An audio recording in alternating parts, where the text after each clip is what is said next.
yes. In my mind, see a Grammy with my likeness. Up till 5, no one working like this, I guess. Put in 12-hour shifts while I write this. And I know when the black shit, they showing love. Not everyone a day one, don't lie to me. And they wanna take credit when no credit's due. Say what you want, but it don't bother me. I've been running out of time, think I need a rewind, feeling out of love. I put everything aside, hoping that I make it right, all the things I do. I've been running out of time, think I need a rewind, feeling out of line. I put everything aside, hoping that I make it right, all the things I do. Nah, no sirski, baby girl be talking sweet but used to dirt me. Wanna take a few snaps for a story. Wasn't showing no love when we was hurting. It's funny, no sirski. Baby girl be talking sweet but used to dirt me. Wanna take a few snaps for a story. Wasn't showing no love when we was hurting. It's funny, no. I've been running out of time, think I need a rewind, feeling out of line. Put everything aside, hoping that I make it right, all the things I do for you. I've been running out of time, think I need a rewind, feeling out of love. I put everything aside, hoping that I make it right, all the things I do for you. I've been running out of time, think I need a rewind, feeling out of line. I put everything aside, hoping that I make it right, all the things I do. I've been running out of time, think I need a rewind, feeling out of love. I put everything aside, hoping that I make it right, all the things I do. I've been running out of time, think I need a rewind, feeling out of line. I put everything aside, hoping that I make it right, all the things I do.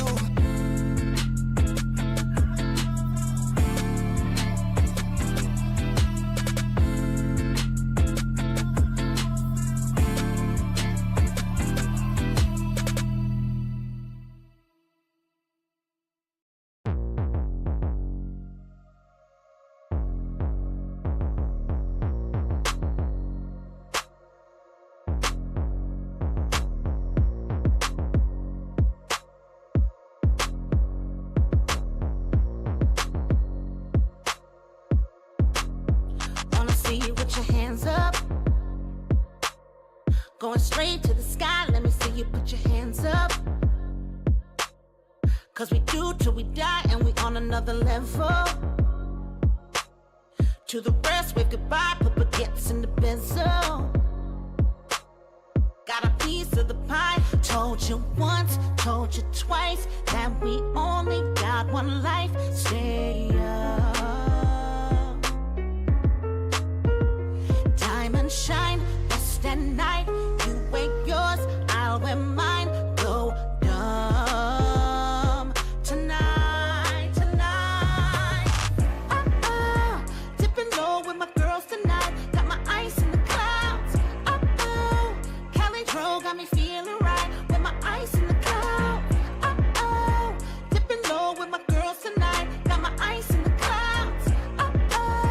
Cali Dro got me feeling right. Wanna see you put your hands up. Pointing straight to the sun, everybody lift your bands up.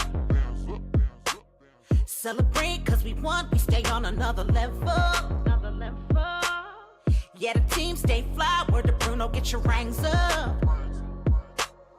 Cause the limit is the sky. Told you once, told you twice, that we only got one life, stay up. Diamond shine, best at night. You wear yours, I'll wear mine. Go dumb tonight, tonight. Dipping low with my girls tonight. Got my ice in the clouds. Cali Dro got me feeling right with my ice in the clouds. Dipping low with my girls tonight. Got my ice in the clouds.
this ain't what you want. I've been living at hotels for a month. I don't take any meetings after lunch. I've been spelling all my sneakers, I don't jump. Me and mine only tryna double up, yeah. Me and mine tryna build, come up front, yeah. Measure twice, cut once, what we on, yeah. Measure twice, cut once, what we on, yeah. I've been reading Proverbs on the walk, yeah. And I've been shutting down the stars, yeah. Cause when it rains and it pours, yeah. And I'm ready for some more, yeah. And I've been reading all the war, yeah. And I've been shutting down the stars, yeah. Cause when it rains and it pours, yeah. And I'm ready for some more, yeah. And I've been reading all the war, and here I go again. I hope y'all never ever get the chance to win.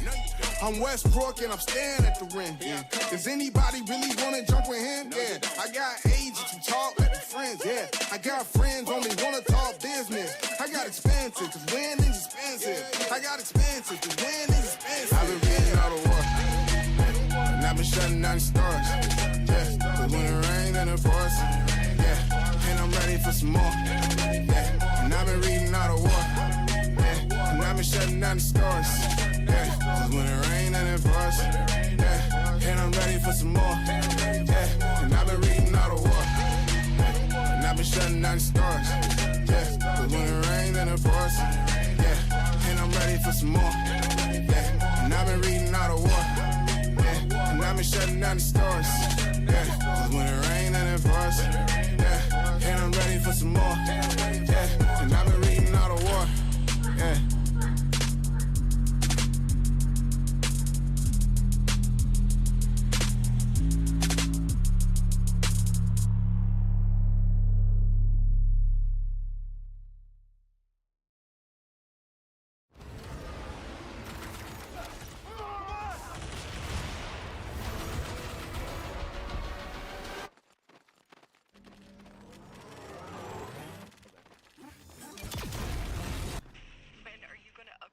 System.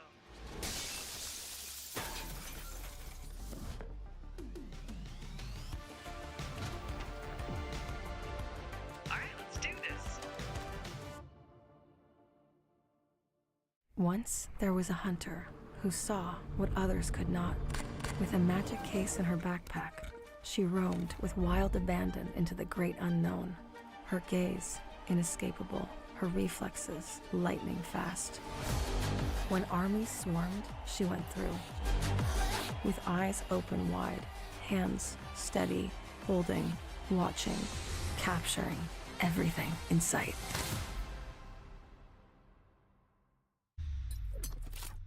The Crucial Pro DDR5 RAM kit comes with a sleek, modern look that will complement any build. But aesthetics aside, it's the performance that really matters. So let's dive into it.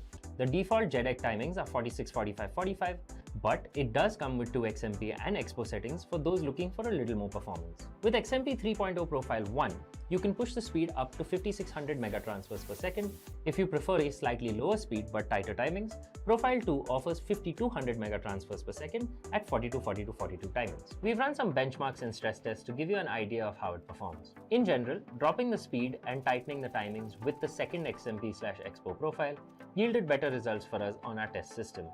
Paired with a Ryzen 7800X 3D, we saw anywhere from a 1 to 5% performance bump depending on workloads. All in all, the Crucial Pro DDR5 64GB RAM kit by Micron is a fantastic choice for first-time builders and enthusiasts alike.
Hi guys, welcome another weekend, another great League of Legends tournament action brought to you by Crucial by Micron Presents. I am Charlie Community Clash powered by Zotac Gaming in partnership with none other than Riot Games and produced by the Esports Club. This is me, Fireball, yet again with you guys, and I have Kaka with me to go through what will be the first semi-finals of this tournament. And let's look at the event schedule of this tournament. We had our registration phases followed by a gruesome league phase through 26th to 30th, and here we are, 29th of November, starting with our all awaited best of series. So we are dealing with the first semi-finals, which is going to be today, best of 3, followed by the second semi-finals tomorrow, and for the grand finals, the best of 5,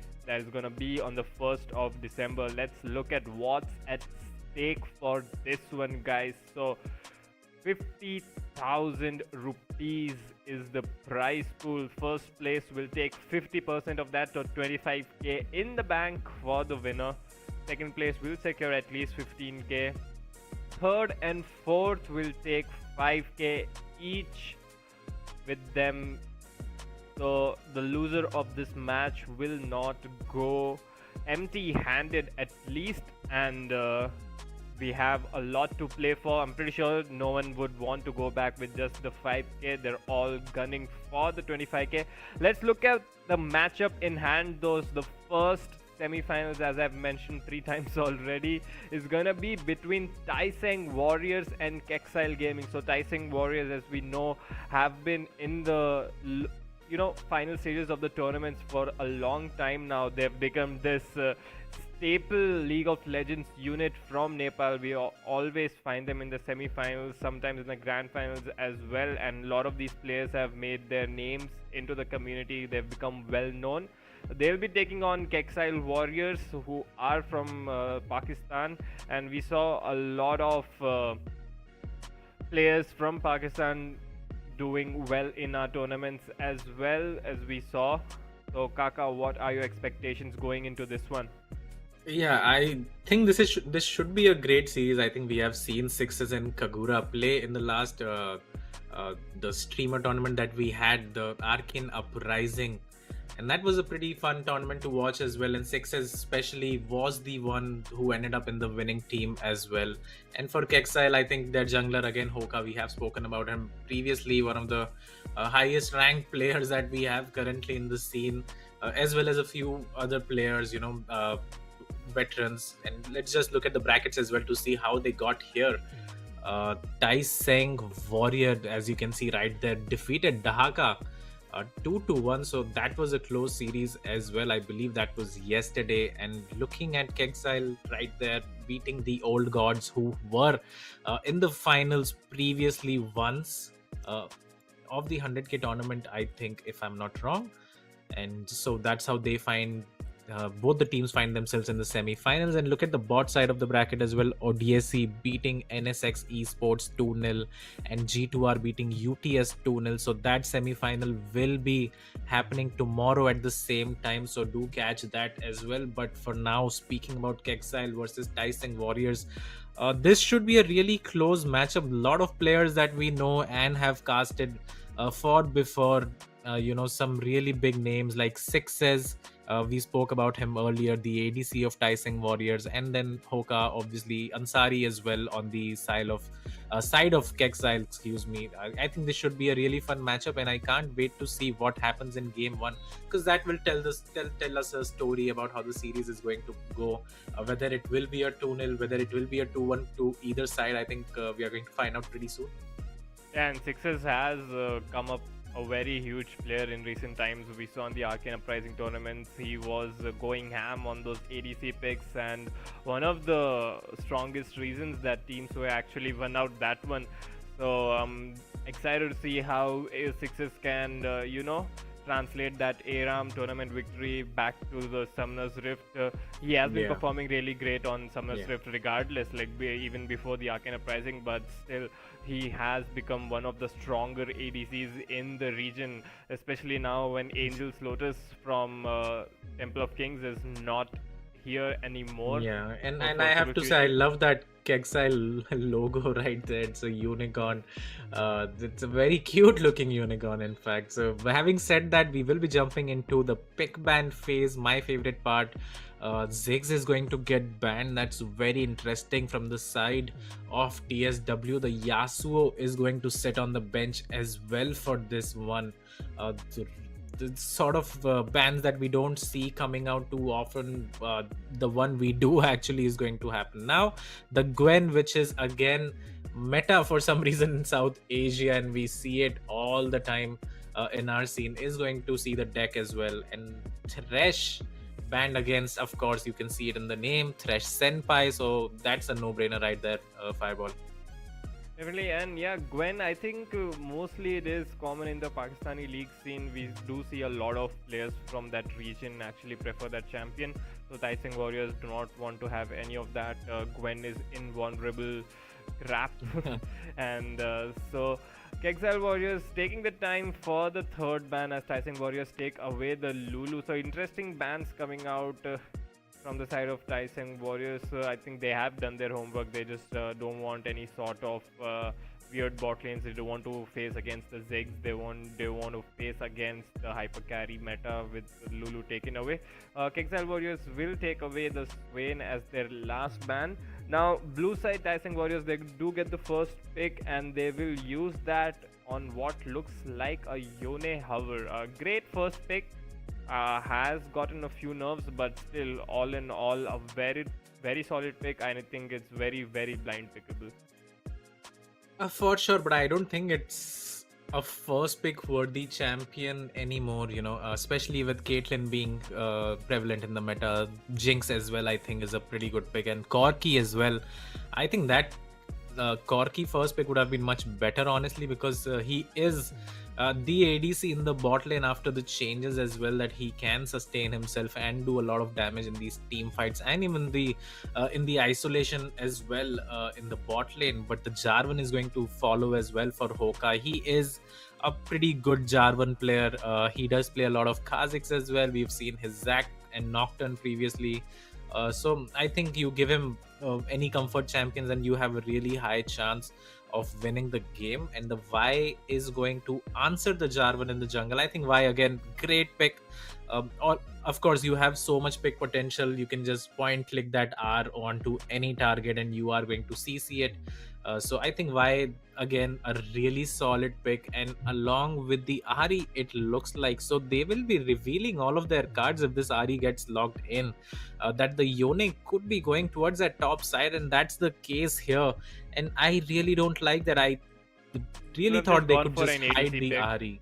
Exactly, you hide the Ahri, you make them question what is happening, but they are going to reveal their cards right here. And now we have both the solo lanes logged in along with the jungler for the side of TSW, and Poppy comes in. And yeah, as you said, that's a great pick. You see the enemy has a lot of dashes. All three champions have dashes, so Poppy of course is going to do well. And we are pretty sure that actually we are not, right? It could be going towards that top side or the support. The Poppy is so flexible.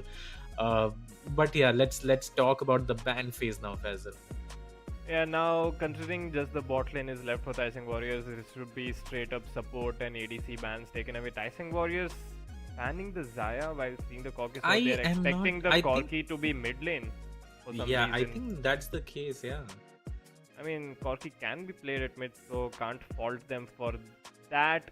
Take away the Xayah, but still, that's just lowering their own ADC pool as well, considering they have to pick the ADC. Still, Ashe is available, the Caitlyn is available, the Jinx is available. I think three of the strongest ADCs that you can go for right now.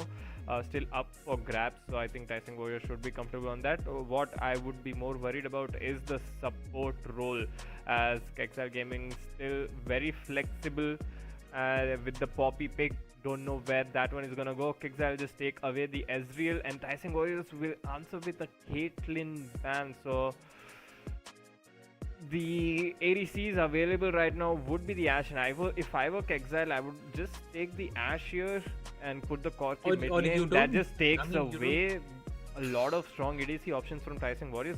For sure, but I don't think you need to lock in the AD right here, right? If the Corki is going towards that bot side of the map, then the Xayah Caitlyn ban is just hindering the side of Tyson Warriors themselves. Even if they do end up getting Ashe, they could have banned something like the Tamkinch or Morgana, who can counter the Vi ultimate. So I think that's just a poor draft so far from TSW, revealing all their cards as we said earlier and then banning themselves out because Corki is so flexible. Now this has to be the Ashe pickup right here. Okay, the Leona comes in, not too bad, lot of CC, but the ADC, this has to be Ashe or Jinx right here, right Fazil? Yeah, definitely. I don't see any other strong ADCs. Maybe a Jhin if Sixes is feeling little spicy. Other than that, if we are strictly talking about the meta, that doesn't make sense when he just goes for the Zeri with the Leona without any sort of a enchanter, and that's a very, very ballsy pick, if I do say so myself, especially against the Poppy. And I'm not sure about that. The Tamkinch is gonna be tanky as well, but well, Sixes has shown us his prowess on the ADC role, ends up locking in the Zeri, and now the Syndra lock in as well. I mean, even still, the Corki can go mid, the Syndra can go AD carry, so we'll just have to look at which players will pick up what champions. So looks like they're sending the Syndra in the mid lane. Incarnation will be on that one against the Yone, and the Corki will be up against the Zeri and the Leona. I'm not sure about the Zeri pickup, considering that they themselves have banned the Lulu. Along with the Leona, yeah, not too shabby, but still not very meta right now. But what else do you pick, right? I think KEKXILE did a great job in banning that Ezreal, especially against the Jarvan ultimate, right? Now, if you pick Ashe or Jinx, you're just a sitting duck without the flash up, especially against Syndra and Tamkinch, who can W into the Cataclysm. Even the Poppy, you know, can drag you and paste you against the wall and stun you. So in that sense, Zeri makes sense, but I do think they could have just picked the Ezreal or some other AD carry earlier in their draft instead of banning out Xayah or Caitlyn or something like that. So yeah, I think that's sort of a blunder, and I like what KEKXILE have drafted for themselves. They have a lot of damage, a lot of tanks as well. The CC is there as well, and you can counter the Vi ultimate. Yeah, they've picked a Leona into a Poppy, considering like they were not sure if the Poppy is going top or bot. Still, you pick a Leona into a Poppy, especially in an ideal world. Realistically, Leona should never get to engage with the Poppy W still up, and the Corki has the Valkyrie of his own. I think Tyson Warriors are gonna have a real bad time in the bot lane. And if Corki gets a free lane, you know what kind of a monster he can turn into with the true damage that he has. Really does need 1.5 to 2 items to get going, whereas the Zeri, we're looking for at least 3 to 4 item territory before she becomes that Zoomies monster that we all know about. Yeah, but even then, I think the damage coming out from the side of KEKXILE, and especially the tanks, man, the Tamkinch is so underrated in the top lane, especially against, Yone. I don't think Yone can ever win that matchup, especially pre level 8-9 till the Yone gets BOT RK, but even then, the Tamkinch passive works in such a way that you can just smack your tongue onto that Yone and you're gonna win every single trade, and that's just how obnoxious Tamkinch is in the top side of the map. So I think that's a horror matchup for Kagura, and unless he pulls out the rabbit from the hat, I think it's going to be really hard for him to survive in that top side of the map, especially with Hoka, who I'm sure is going to put a lot of pressure towards that top side of the map as well. So I mean, in laning as well, they have 3 lanes that can potentially push out the opponent in the side of KEKXILE, and then you have a jungler in Jarvan who can get these objectives early as well. So I think TSW, based on the draft, having a hill battle for themselves, but we will have to see what happens in the game, right? Definitely. So interesting draft coming out from Tyson Warriors, and I'm feeling confident about KEKXILE Gaming's draft, and they should be pretty happy with what they have locked in for the Rift as well. So another 30 seconds or so before we jump into the game, but still, it's only the draft phase. We don't know what's gonna happen in game. Sixes might just go ham with that Zeri, or the Yone might just go out of hand, or it just goes according to plan for KEKXILE Gaming and they just take away the map from the get-go. As you mentioned, getting the early push, getting the early objectives, a lot of variables at play in League of Legends, and we will be jumping into the first game of this semi-finals, guys. Reminding you, first semi-finals of the tournament, IMCharlie Community Clash. Make sure that you follow us on all the social media, which is going to be linked in the description, so that you are up to date with the tournament and up to date with the brackets and all of the news that we are sending out regarding these tournaments. And with that being said, cannot wait to jump into the Rift and start off the knockout phases of this tournament. Yeah, 100%. And remember, this is single elimination, right? So whoever wins this first game will have a really solid grip towards that grand finals that we have the day after tomorrow on Sunday. So this is a very important game, and especially in single eliminations, you can't afford to make a lot of mistakes. You can't take a lot of risks as well.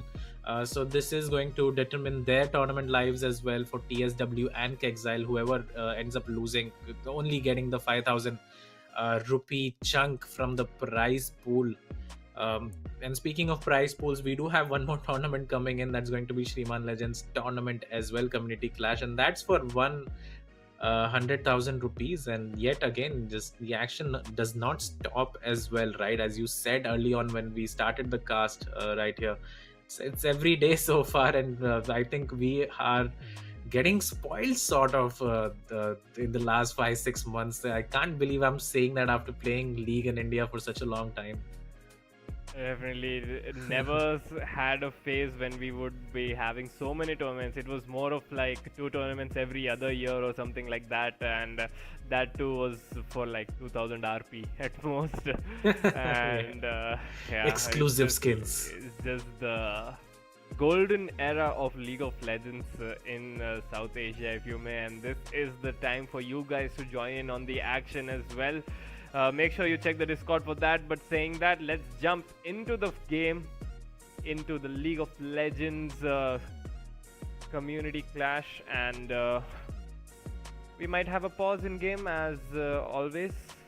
No League of Legends India Community Tournament is complete without an initial pause, but still we will be loading into that pretty soon. Early game, I do believe Corki should be getting the push out onto the Zeri. Syndra should be getting a push out onto the Ari. Actually, I'm not sure about that. The Ari has the Q. No, the Syndra does quite well early on, especially now that he's running the Comet as well. Fahad just going to do very well. But look at this 5-man stack coming in towards that bot side of the map. And look, I mean, KEKXILE have just acquired the top side territory of Tyson Warriors while they still lurk around and try to find out if there's something funny Kagura going on. I think the Yasuo, the Yone in Kagura is going to run into someone here. I mean, Takes a lot of chunk, honestly. Flash actually used Oh, he's by going the to Poppy die? with the ignite, and he actually ends up dying. So being greedy with the flash, I mean, he did not see the Poppy in the vicinity anyway, so no way of knowing. Great play there by the Poppy to use the instant to flash into the wall. And we have a lane swap coming in as well for the first time in any tournaments that we have had in the scene. So I mean, I don't see the need for the lane swap. I really thought initially that they do have the stronger 2v2. But having said that, let's see how they navigate it. Maybe it's something that they practiced in scrims or in flex queue or whatever. If anything, I think Sixes and Thresh and Pi would be happy to lane into the Tamkench and not the Poppy. But still, they do end up getting the first blood onto the Yone. Sixes does get the push in, and now Tamkench will soak up the experience. Usually in lane swaps, the 2v2 should be looking to absolutely last hit, build the 2-3 waves and look into a crash with a big wave, and that's when the jungler comes in to dive. But none of that is Yeah. gonna happen. Now, Instead, look, Thresh having Senpai is said that, gonna roam. I I think this should have been a top dive coming in. Instead, the Syndra is going to get caught and flashed upon. But there Yeah. you go. The top dive does come in. Yone is going to go down. Ansari makes sure he gets his kill, first kill of the game as well. While we see the Leona and Vi just running towards that top side of the map, I think the Jarvan should have been there to protect them. But the Vi has wasted so much time. Uh, Only 3 camps in. He should have just traded his bot side of the jungle as well, and just taken the blue and those 2 camps. But now the Vi is literally homeless, waiting for the crab to spawn. They are trying to invade towards the Jarvan, but I don't think it's going to work as much because the Syndra does have the push in the mid lane, who is going to get ganked as well. So Vi just running towards that top side, now goes to the mid lane, gets a kill as well, and this is a disaster for the side of KEKXILE. Yeah, the lane swaps were working. They did get the dive, but they were not quick enough to back off. And good gameplay sense coming out by Thresh Senpai.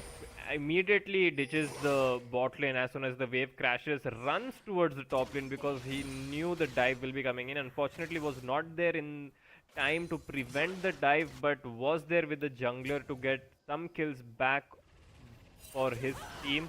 Well played by Thresh Senpai, and now the jungle and support duo invade. The Zenith Blade connects. I'm not sure if they want to do that. The Blast Cone will take her to safety as the blue buff will get reset, and here comes the Tamkin as well. Jarvan going down, dangerous low. Ari comes in, secures the kill. The charm will go wide. Lal Shaitan trying to run away from the Tamkin as the Tamkin finds himself in the middle of 4 people. Syndra from the background firing away will take down the Leona. Sixes flashing forward aggressively to secure his kill as the Poppy will come and knock him into a wall, but no follow-up is available from the side of Syndra. So it was a 2-for-1 in favor of Taiseng Warriors, and they have recovered quite well. I mean, the recovered is an understatement. I think they have done really well initially after Kagura dying twice.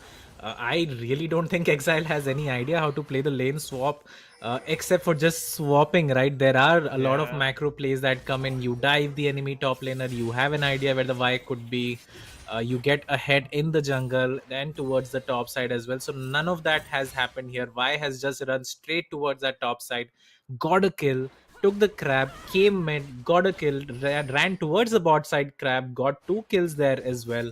And just like that, I think KEKXILE not knowing what hit them, and it's so I mean, this should never happen, right? The Vi has skipped all the camps, has only run in the river and has gotten kills and crabs for herself. So it's a disaster for KEKXILE, and I don't think they will be trying to lane swap anytime soon after this one. I think the biggest winner of this would be Sixer. Is like, yeah, I'm just gonna chill in my lane. Oh, the biggest winner is the Ari in the mid lane. He got 2 kills and assists for just following his jungler. And I mean, Corki is keeping up in farm, at least, as both the top laners will have relatively less farm because of the lane swap that came in earlier on. Y is feeling pretty strong, still pretty far behind on the camp and CS. just to cut you off right there and speak about the lane swap again, you swap to get these early grubs at 6 minutes.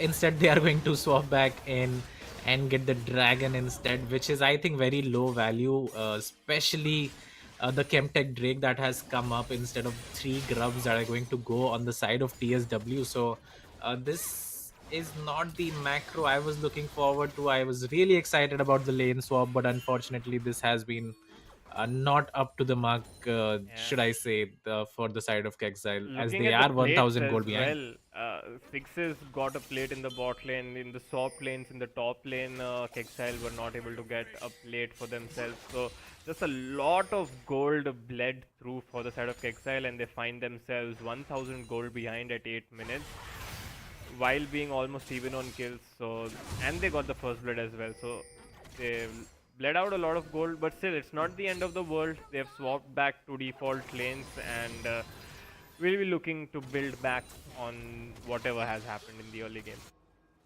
Yeah, 100%. Jarvan having the 3 long swords completed for himself is going towards, I believe, the Eclipse right now. In the bot lane, Thresh Senpai is going to go on Corki. I think the Poppy W should have come out sooner, but Corki loses half of his HP bar.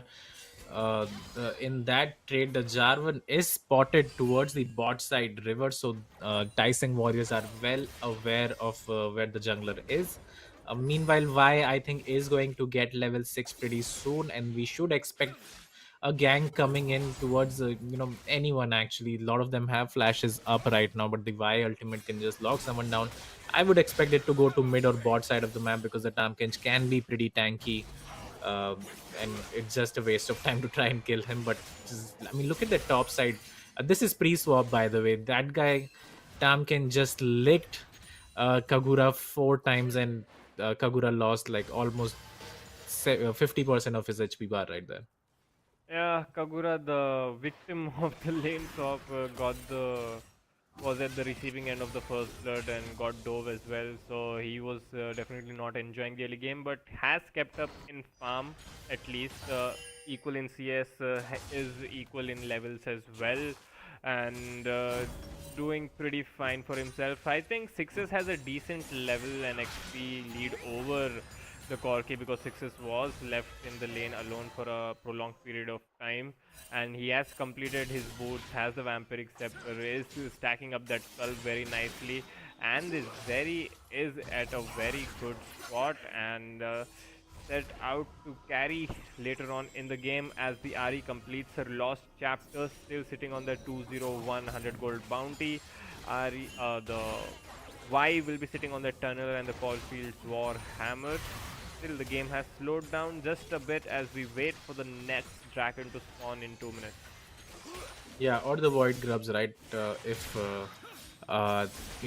KEKXILE do contest it, then it's going to be very interesting. And Sundered Sky almost completed for Hoka on that Jarvan.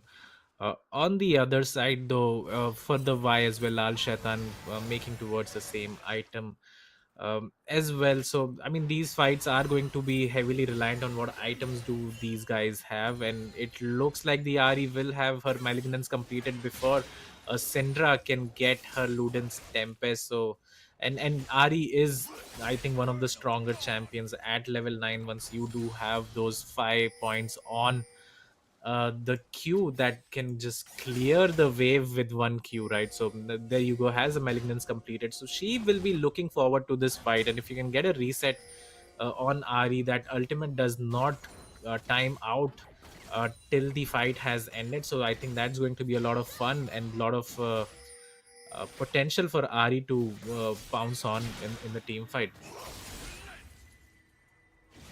So 10 minutes into the game, still sitting at a 4-4-3 after what looked like an explosive early game. The game has slowed down quite a bit. Both of these teams looking to just farm up, play smart, not look for reckless fights as we are heading towards a Void Grub contest. What it looks like, we get the top lane priority for Tyson Warriors. The bot lane has swapped near the Grubs. 5 members of Tyson Warriors and 5 members of KEKXILE in the Grub pit. 3 Grubs are already secured for Tyson Warriors, so they really just need 1 more, as the Poppy W will stop the Y from engaging. Y gets instantly deleted. The Yone ultimate will connect on to people. The Poppy goes down, and the follow-up from Sixes and Co is just too much. Double kill picked up. Sixes will flash over the wall to assert dominance. Double kill for him as well. So it's gonna be a 4-for-1 in favor of Tyson Warriors as they look to pick up 5 Grubs. More than happy, and great victory coming out for Tyson Warriors. Yeah, 100%. And let's just get a replay of that. You will see the Y gets instantly popped, gets interrupted by the Poppy W. But afterwards, it's a lot of ultimates used on the Poppy, right? On the Y, sorry, the Syndra ultimate goes down, the Jarvan ultimate goes down. Kagura is able to get a beautiful ultimate uh, onto Hoka right there, and then after that, it's just cleanup factory for the Ari, who gets a lot of resets, and we will even see sixes flashing over the wall, finishing off Ansari on the Corki, and these carries are looking really solid right now. As Yeah, in Rising while Warriors we were watching the stayed a replay, I little think longer yeah. than they were welcome. They were trying to get damage on the top turret. The KEKXILE Warriors just respawned and just ran them down. Got 2 kills for no reply. Got a few plates, but Sixes is gonna reply in the bot lane with plates of his own. I think the Ari went down and the Y went down. So those two members, Ari had a pretty big shutdown on her as well, and that will be No, I don't think the collected Y died. I think nicely. it could have been Thresh Leona? Senpai on that Okay. Leona, yeah. So have to But yeah, having said that, make I sure. think that just useless deaths to give away.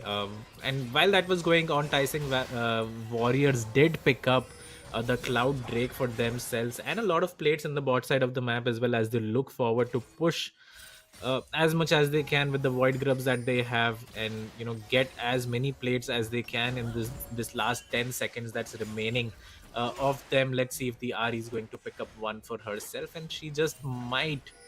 So a good Yeah. value coming in for the side of Tyson Warriors, who are slightly in the goal lead right now. That it's not too much to scoff at. It's only 1,000 or so in the early game, so they are feeling pretty comfortable. But as the game goes towards that mid game, right, I still think Exile have a really favored team comp if they can just use their ultimates on different targets this time around instead of overkilling a champion.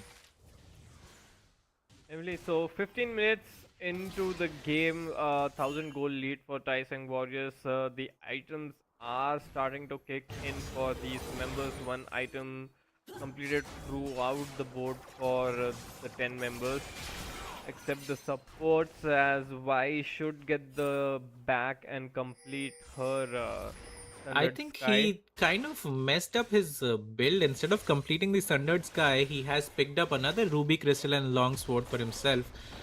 The combined cost is 900 for Sundered Sky, so maybe he had like only 700-800 gold. The first turret is going to go down for the Ari, who might just ult away from this sticky situation. He will. But yeah, Lal Shaitan opting not to complete his first item, and as you Hmm. can see, the Jarvan has completed his along with the plated steel cap. So I think that's going to matter quite a lot if a team fight does break before the Y recalling and getting her first item.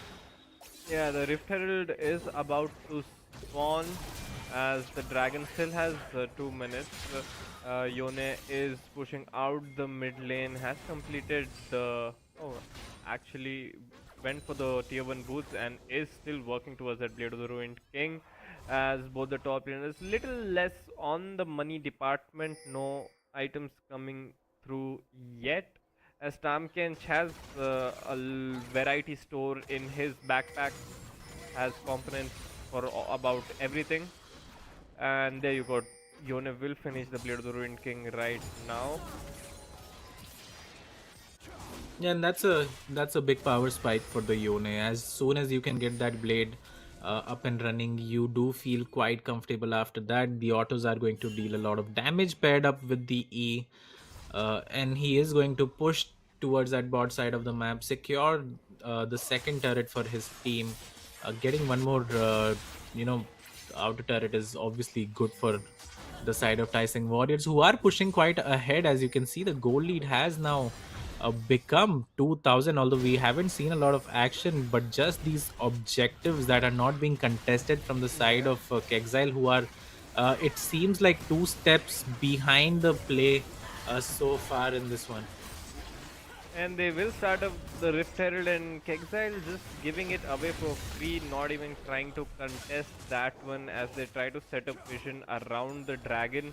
Looks like that's where they want to take the fight to, but still a lot of these objectives just given to Tyson Warriors without much of a scuffle. We saw near the second grub spawn is where a fight happened, and KEKXILE Gaming just completely lost out on that one. And now, as the dragon is spawning, KEKXILE Gaming have a better route to the dragon pit. Sorry, as the Leona will end up recalling, and it looks like Tyson Warriors are not looking to contest for that one, as Ari is doing a lot Yeah, of damage. but to I the like top the tier call turret. coming in from them. Yeah, they do the Uh, teleport on the top lane to get the tier 2, which will give 700 gold, which will be split amongst these two members. Yeah, So and I'm a not too kill- sure why Fahad Ooh, TP towards great the top side of the engage. map. Coming in, flash engage by the Poppy, The picked TP is up coming in. onto the Y right there. Flash engage onto the Corki, has the cleanse and the W to run away. I'm not sure about that. The Ari goes very trigger happy, as did not look at the summoner spells which were available for the Corki. So blows up her own summoner spells and ends up losing her life as well. And now it's time for KEKXILE Warriors to start sieging the mid lane.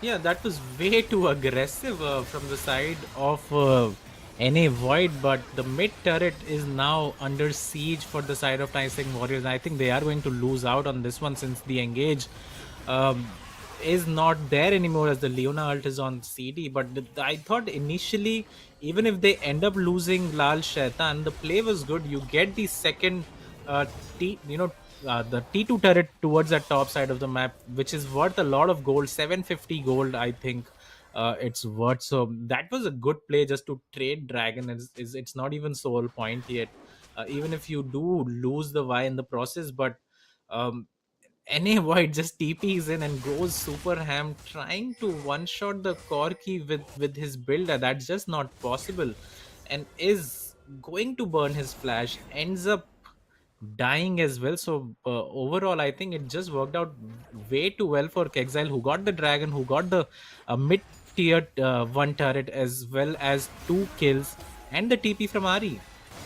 Yeah, and Thresh and Pai will engage onto the Cork in the mid lane, as NA Void finds himself in a bit of a scuffle, as Tamkinch and Yone will go head to head. The ultimate now connecting onto the Tamkinch. Now the Jarvan actually ends up just straight up murdering the Ari right there. So NA Void, 2 quick deaths in the top lane. The Yone dies to the Tamkinch as well, but the Herald was used in the mid lane, and they will secure that outer turret for themselves as well. So misplays are coming out slowly from the side of Tyson Warriors. Solo laners dying in the side lanes definitely is gonna hurt their cause. They do end up getting the tier 1 of the mid lane at least, with the Rift Herald being used, as NA Void find himself into the death screen yet again after a very good start. I think goes 4-3 after being 4-1 for so long. 6 is still flawless, 3-0-2, is farming up pretty well, around 9.5 CS per minute. Has completed his first item, is working towards the second one, which looks like the Trinity Force on the Zeri. Yeah, that's I think you usually see the Runans and Static Shiv or something like that, right? Just to Static wave got clear and nerfed deal. a lot. Yeah, but even now you can still make the Runans on the Zeri, but he is going to make the Ruin King into Triforce build. I mean, that's still a lot of damage coming in from the Ruin King, from the Trinity Force, and gives a lot of other stats as well. So I don't think it's too bad, as Thresh Senpai is going to burn his ultimate, gets the flash from Syndra in return. So no complaints there from his side, as NA Void trying to go all in onto this Tamkinch, but I don't think you have the damage for it, my boy. The true damage from the Q is adding up slowly. The charm connects, waiting for the other Q. The true damage part misses out. The stun connects. Look at Tamkinch though. Is the swallow available? And he's just regenerating health like it's a game. And Ari, I think it's time to back off. You tried, you almost got him. It's smart to just back off, as the Jarvan is coming But in. now he does not have the flash or ultimate. Engage, no ult, no flash. That just means another kill into the pockets of this Jarvan now, who is starting to run riot across the map. Yeah, I don't think Ari should be trying to 1v1 the Tamkinch.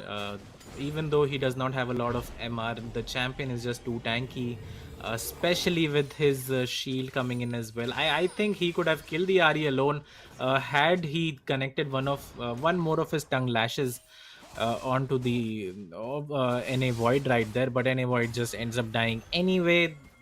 Jarvan, Hoka not having to burn much, uses his flash and ultimate, secures the kill onto Ari, and now they are going to set their sights on this Drake as well. And the vision is not that great for either side in this one. But remember, Hoka does not have Cataclysm available for himself, so that could be a big point in this As Leona fight will idea. just start the engage from out of vision, but Red Team do secure the dragon. Red Team do secure the kill onto the jungler of Tyson Warriors. Ari trying to beautiful dive Poppy the ult. back line. Poppy ult makes sure that Sixes is not there in the fight anymore as Syndra secures the double kill for herself, and NA Void is slowly slipping out of this game. Jumps the backline, was not able to get any kills. Finds his fourth death in quick succession, goes 4-5 after being 4-1, and the Syndra picks up 2 kills, goes 4-2 and 3 herself, sitting at around 200 CS at 24 minutes. And KEKXILE Warriors, even though they're still behind in gold, that gold lead is shrinking ever so slightly.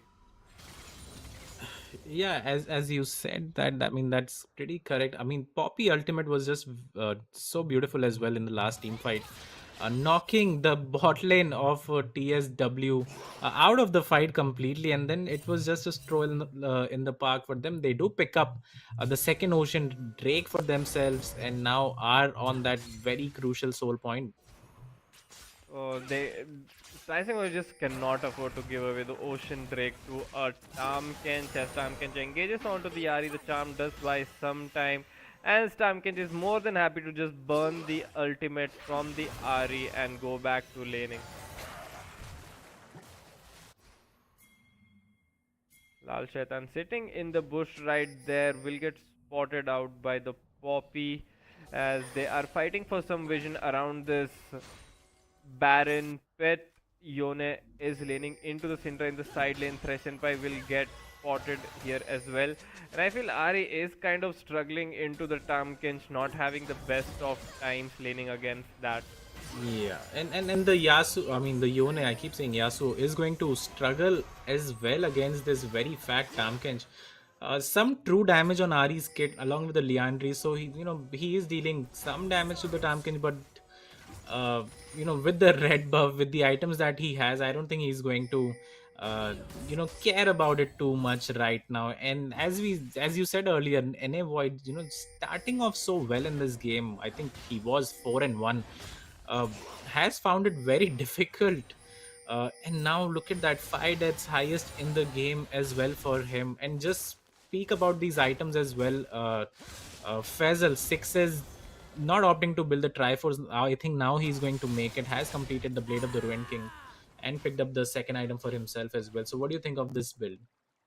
So this is the tank killing build. I mean that's the only way you can get some meaningful damage onto the Tamkench. So goes Bork into the Terminus, has the HP damage, has the armor shred with the Terminus as well, and with the attack speed and the constant attack of the Zeri, I think it is good. There's a lot of HP on the Jarvan as well, so definitely it's gonna help out there as Jarvan is building armor. So I think Terminus quite a high value pickup as the Seeker's Arm Guard is completed for the side of Syndra. There's armor boots for the Poppy and I mean sorry, for the Corki, and some armor for the side of Poppy as well. So Terminus very high value pickup. Sixes does complete the 24s as well, and now this is the point I think where Zeri is going to start doing some meaningful damage in those team fights if gotten to stay alive. Yeah, and it looks like now is the time as well for Tyson Warriors to start one of these objectives, as we can see that Ocean Soul is going to come up for the side of KEKXILE right now. That should be very, very interesting to watch as well how the fight goes. I really don't like the Morellonomicon coming in from the side of Ari, though. I think that's what he's building towards as well. You don't really need a lot of healing reduction in this game specifically. Could have opted to go for the Horizon Focus or the Zonias as well, which would have been of higher value. Having said that, TSW pushing their vision deep into the enemy territory. All of five of them are stacked up. Never mind, actually, the Ari is on the top side of the map. He's going to shove that wave in. Has the TP available, but it looks like the Leona has been caught. The fight does begin. The Leona does manage to get off her ultimate before going down. The teleport comes in from the Uniformer side, gets a good ultimate onto the backline, but all eyes on Sixes as he is left alone with the Jarvan. The Tamkench will just come in, take down the SENG Warriors one by one. Sixes doing as much as he can, all alone by That's a clean himself, ace. but still runs through. 5-0, and that's Baron music that is playing in my ears right now, as the Jarvan will nicely secure the soul for himself and walk towards the Baron as the rest of the team is doing that. Yeah, and I think this might just be game as well. Securing the Ocean Soul along with the Baron after a 5-0 team fight, which we can look in the replay that's going to come up. Thresh Senpai just overstepping his boundaries right there, trying to camp a brush where he does not even need to. Ari was not there at the start of the fight. The Tam can just TP in, inside five of them and still survive the fight. So this is a big swing towards the side of KEKXILE, and I really thought Tyson Warriors could have done really well in this team fight. Yeah. Poor Sixes was left alone as well. The Jarvan's jumping on top of him, taking him away from the team fight. No one's feeling for the 3-item hyper carry ADC, so feels bad for him. As Jarvan might be caught right here and will use the ultimate EQ combo to just run away as the Y. Hey, look at his I HP. think is not Ocean chasing, Soul yeah. is so strong that he has almost recovered all of his HP after getting hit by the Y ultimate and the gang that was coming in as well. The Poppy ult obviously helped throw out Thresh Senpai completely, but the Yone uses his E and now he might be in trouble. Uses his ultimate, but I think he is a dead boy. Yeah, great buffer actually coming out from Kagura, but he's just so far behind the Jarvan that it is not going to matter, as the Jarvan looks like he's showing no signs of stopping, is hammering away as Y will ignore him and take away the life of the support, as the Jarvan goes angry berserk. Why did you kill my Poppy? Is saying the Jarvan, gets a kill onto the Leona, will not leave the Y before going down himself. Double kill. The ult comes back from cooldown from just a few seconds ago, and he's just gonna heal back to full HP, isn't it? Yeah, he will, and 3 of the enemy champions were towards that bot side of the map, leaving Sixes alone yet again in the mid lane to defend for himself, unable to do so. Obviously, they do lose out on the mid inhibitor. Void has been just absent throughout the game, I have to say. He was towards that top side of the map while the siege was coming in the mid lane. Did walk over, but there was nothing for him there again. 3 kills go over to the Jarvan, who played that beautifully. I think flashed in, finished off the Leona, got his ultimate back, finished off the Y as well in that really extended fight.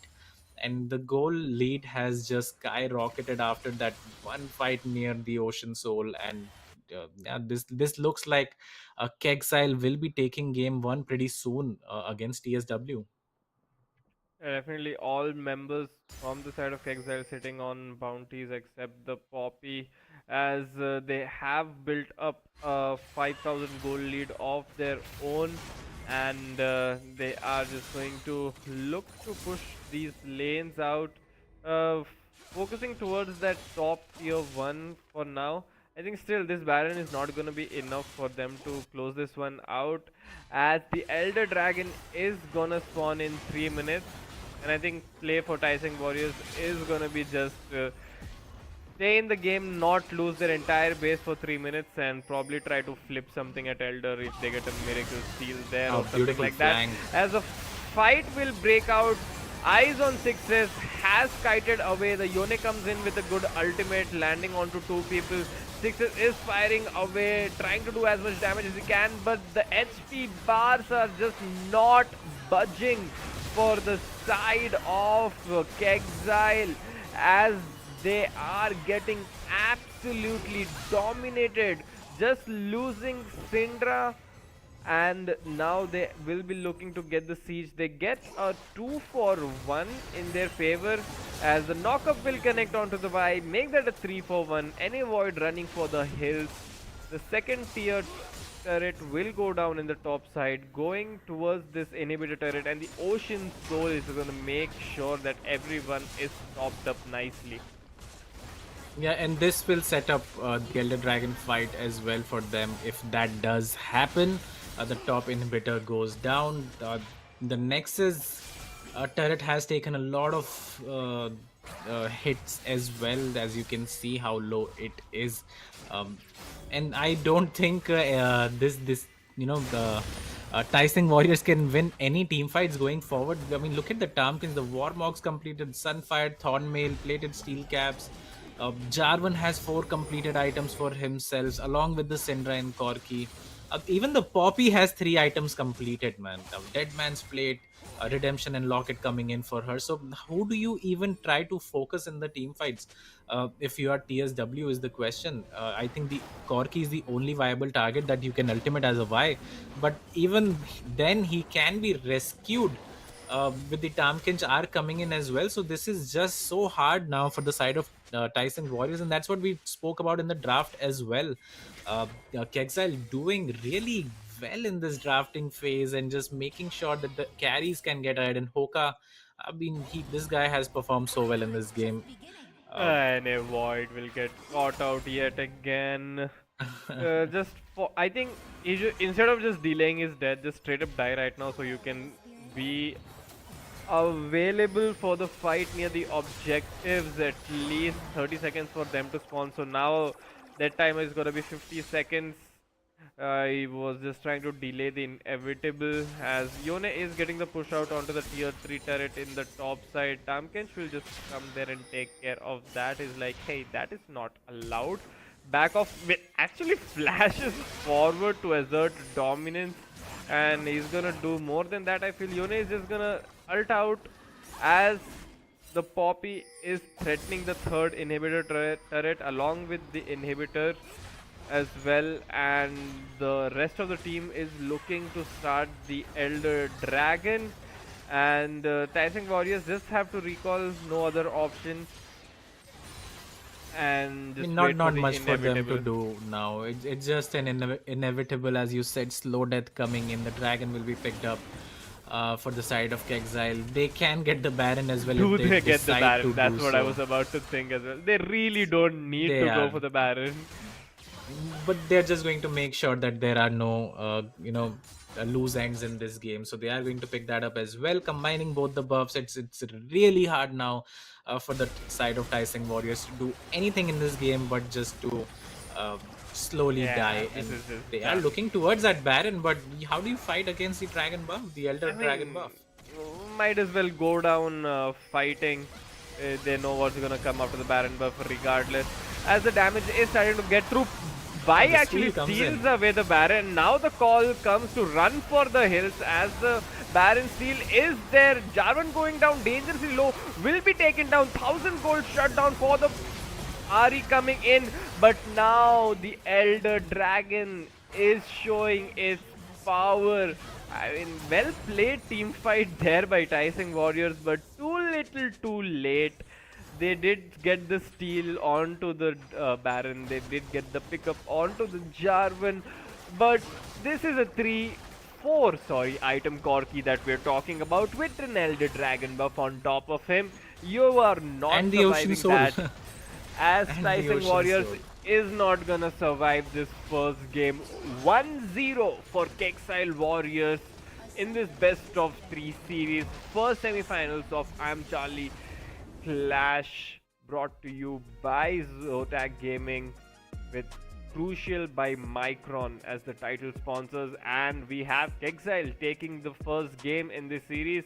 They started out pretty slow.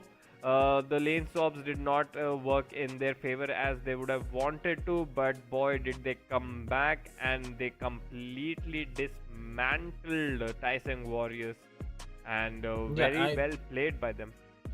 I think it was a horror start for the side of KEKXILE, even though they got the first blood and 2 kills onto the Yone. But the Y got ahead, so did the Ari as well in the mid lane. But unfortunately, Void could not make enough of his lead, ended up throwing it multiple times actually, ended up dying 4, 5, 6 times even after getting those 4 kills. So I don't think that should happen. And I mean, KEKXILE did what they had to do in the team fights. Got the dragons, got the Ocean Dragon, Soul even. Got the Elder Dragon buff as well, along with the Baron buff. And then Tyson Warriors decide to fight it. I think that was just a lost fight, and that's exactly what KEKXILE wanted in the first place anyway. The early game was sort of competitive, but after that it was just an onslaught coming in for the side of KEKXILE, and Tyson Warriors are up against it now. They have to win 2 in a row, or this will be the end. Yeah, let's take a look at the crucial moments of this first game. As earlier on, it was about the lane swap which got you a bit excited, but that did not work out in the favor of KEKXILE Warriors all that much, as Lal Shaitan just had a great marathon run from top to mid to bot and got kills everywhere, got his team ahead. He did his job in the early game, as the Ari did get a lot of kills and was sitting in a decent spot. This fight for the grubs as well, I think, going in the favor of Tyson Warriors, as they completely take down the side of KEKXILE, secure the 5 grubs for themselves. So early game, no complaints, and they should be really happy with how it went. And later it just collapsed. It was a low death, as you mentioned, coming for the side of Tyson Warriors. They were just not able to capitalize on the early lead that they got. Were just giving away objectives for free, and the Ari doing all of this. And I think this was the turning point, honestly. This was the turning point in the game, I have to say. 4-1 Ari trying to flash in to finish a Corki onto 4 people, like that does not make sense. The call was great to take the top tier 2 turret and get the gold in towards that Yone and Ari. I mean that was just such a big throw. And even here, right, he's up against it, ends up dying. The Syndra gets a double kill, and just a series of throws coming in from the side of TSW till they actually lost the game. Yeah, and just as they started losing out on these team fights, the gold trickled into the pocket of Tam Kench and the rest of the members. It was just so difficult for Tyson Warriors. I was not convinced with this Zeri pick at all. Had all of the farm in the world, had the items as well, but just so hard to deal damage to Tam Kench, to dive compositions, as a Zeri did not have a lot of heal for himself as well. Had to go this tank buster build with Bork into the terminus with the Trinity Force. I think Sixes should be looking to play the meta ADCs, and draft needs to change as well for the side of Tyson Warriors. They were looking a little bit clueless in the draft, as KEKXILE Gaming, although they had early game hiccups, they did recover pretty well, and they actually won in a very convincing fashion towards the end. Playing League of Legends picture perfect, getting all the Drakes, getting the Elder Dragon, getting the Baron before going in for the final push. I mean, they were about to get the Baron before Y came in and stole that. But fortunately for them, they did have the Elder Dragon buff at this point, and already at this point it was too late for Tyson Warriors. Yeah, I mean that steal meant the Vi just died without even using her ultimate, and against the Elder Dragon buff, only losing Hoka, it really did not matter. His death was not for nothing. Honestly, they did end up securing the victory for themselves, but too little too late for the side of TSW when it came to team fighting, and the draft did really not help them. As we go into the match summary as well, the goal lead is not that big, it's 8-9k, but the story in the game is different. Void Grubs 5-1 towards the side of KEKXILE, as I do think the graphic is sort of wrong right here. 11 turrets for KEKXILE, 4 dragons for KEKXILE. Yeah. Yeah, Tyson Warriors did have 5 Void Grubs for their side, so that's the early game advantage that they had. I mean, that one Baron is the last steel Baron that they got towards the end. They got the Rift Herald as well, used that to get the mid tier 1 turret. All in all, I think they'll be content with the early game that they had, but boy, do they need to work on their mid game macro for the next one, as KEKXILE Warriors will be looking to secure their place in the grand finals in the coming game, as Tyson Warriors are looking to win 2 games in a row if they are to be the ones facing their opponents in the grand finals. Before we jump into that, we will be announcing the MVP for the side of KEKXILE from this game, as we will be working towards that graphic, and after that we will be jumping into the draft of the second phase. So who are your picks for the MVP for this game? I mean, it could be the Corki, it could be the Syndra, but I think it has to be Hoka on that Jarvan, especially after getting those 3 kills, getting all the objectives, losing out the smite, but to little to no effect, So he played exceptionally well in this game, and I think it should be him, no doubt about it. Having said that, Tyson Warriors again have to do their homework for this game too as well if they are to come back. I just wanted to point that out as well, because KEKXILE looked like a really strong team of that game 1, and they should be the favorites going into game 2 as well. Yeah, definitely. Corki just finished the game at like 11 kills and 2 deaths, but he had no real threat. He had free firing through in every team fight. Looking at the crucial MVP right now coming up, as you rightly said, it can be given to any member, but it is going to be the Jarvan Hoka Desert Rose, as they call him on EU West. 7-2-21, 15,600 gold, and completely taking over the map with his plays, and pretty sure he'll be feeling very good about that. Hoping to get another MVP performance in the second game for his team to secure that place in the grand finals. So that was game 1 from us for this best of 3 series in the first semi-finals. We will be back with game 2 pretty shortly after a small break. Make sure you guys are here, stay tuned, don't go anywhere, and make sure you follow all of the social media links that we have posted in the description box below, so that you keep up to date with the new tournaments that we have, and we keep announcing new tournaments every single week. It's just insanity. We have the new tournament lined up as well, so all of the details will be in the Discord server that is going to be League of Legends in South Asia. And with that, we will be heading into a short break. Be right back with the second game of this best of 3 series. Yeah, the team stay fly. Word to Bruno, get your ranks up. Cause the limit is the sky. Told you once, told you twice, that we only got one life. Stay up. Gotta stay so young.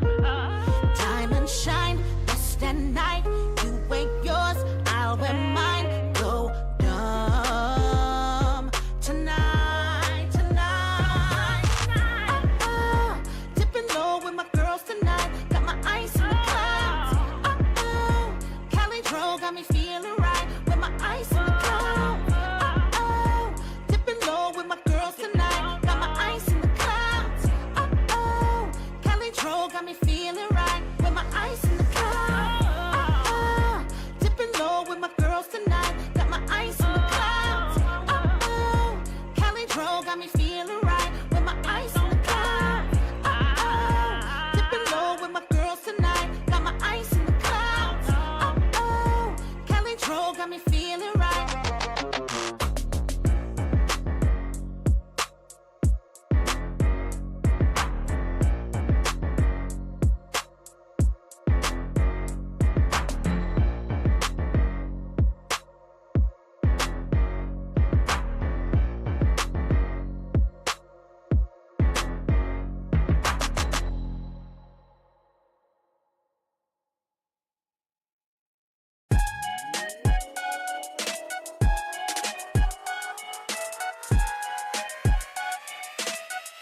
this ain't what you want.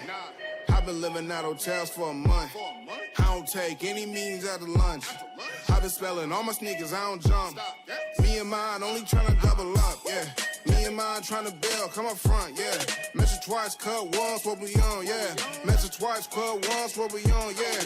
I've been reading Proverbs on the walk, yeah. And I've been shutting down the stars, yeah. Cause when it rains, then it pours, yeah. And I'm ready for some more, yeah. And I've been reading all the war, yeah. And I've been shutting down the stars, yeah. Cause when it rains, then it pours, yeah. And I'm ready for some more, yeah. And I've been reading all the war, and here I go again. I hope y'all never ever get the chance to win. I'm Westbrook and I'm staring at the rim. Yeah. Does anybody really wanna jump with him? Yeah. I got agents who talk like friends. Yeah. I got friends only wanna talk business. I got expensive cause winning's expensive. I got expensive cause winning's expensive. I've been reading all the war, and I've been shutting down the stars. Yeah. Cause when it rains then it pours. Yeah. And I'm ready for some more. Yeah. And I've been reading all the war. And I've been shutting down the stars, yeah. Cause when it rains and it pours, yeah. And I'm ready for some more, yeah. And I've been reading all the war, and I've been shutting down the stars, yeah. Cause when it rains and it pours, yeah. And I'm ready for some more, yeah. And I've been reading all the war, yeah. And I've been shutting down the stars, yeah. Cause when it rains and it pours, yeah. And I'm ready for some more, yeah. And I've been reading all the war, yeah.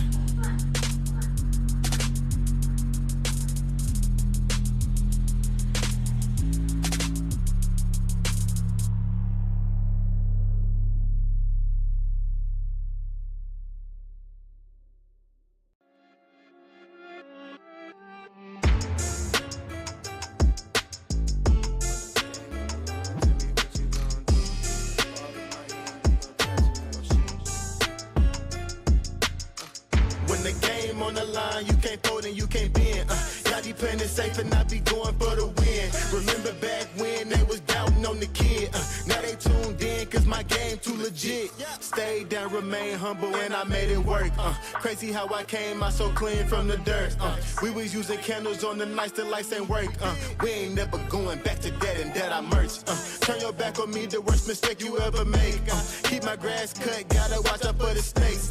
If it's on my plate, best believe it's getting 8. I'm ballin' like I'm Kobe 33 before the 8. I just want the rings and the medals and the trophies.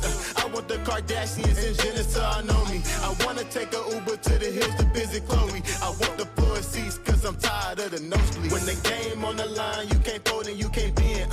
Y'all be playing it safe and I be going for the win. Remember back when they was doubting on the kid. Now they tuned in cause my game too legit. I feel like I'm Scottie Pippen, putting on the work but they don't give me no recognition. Basically the league's MVP but the P is missing. I'm the most valuable but sometimes they tend to forget it. I live my life on the edge but my back against the wall. I make sure my shoes laced cause who gon' catch me if I fall against the odds, but I'ma beat them all. I used to have a lot of friends, I never thought my day one circle be this small, but who needs love if it's fake love? I'm tryna shine like the diamonds on Mike's glove. Get in my way and you gon' feel it just like Mike's glove. I'm tryna go from burnt rugs to the red rugs, that's facts. When the game on the line, you can't fold and you can't bend.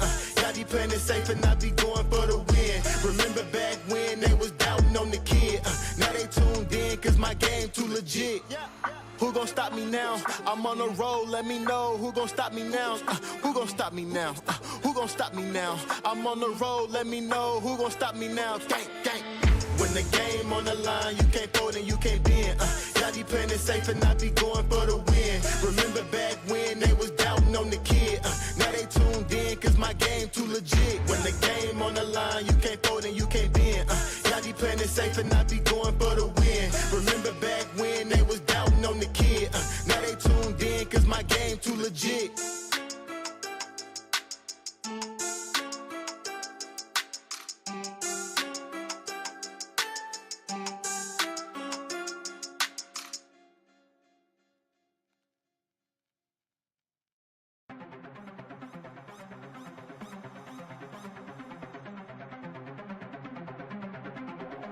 They wanna count me out.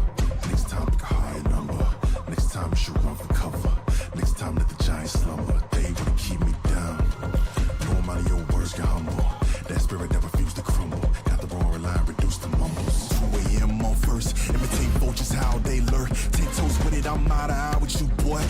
best with your worst. This my turf, way I move is inertia. Can't be stopped, it's unheard of. From the dirt, sweat got my feet muddy. Spend my Wednesday, might search you on my word. Path took plenty turns and broke my confidence in cursive. When submerged, I found resolving my purpose and tell you about it back on surface. I survived.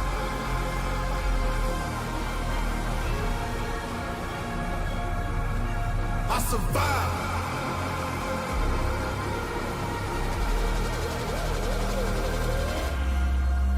Ever been lost in the woods, praying that it don't get dark? Ooh. Ever been in a situation couldn't win, but you still had heart? Yeah, if you anything like me, evolve from chum to shark, the hunger starts to grow apart you didn't know you had. It's like that, flip the switch, turn it up, and I'm giving it gas. I lock it in all free, adrenaline double my percent.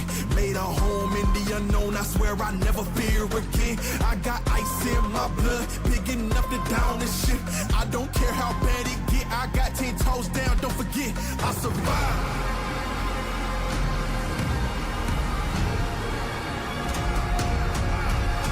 Survive.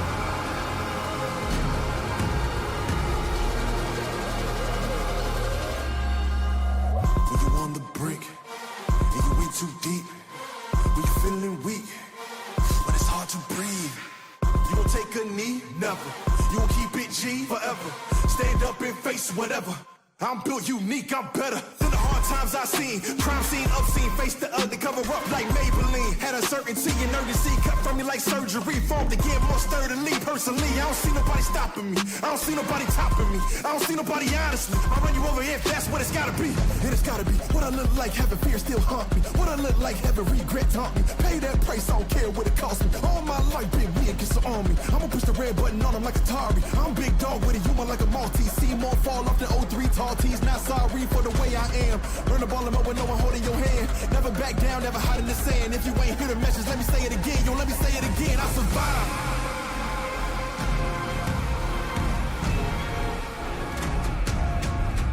I survived.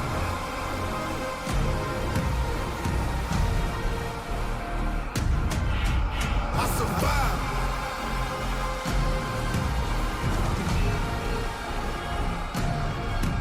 I survived.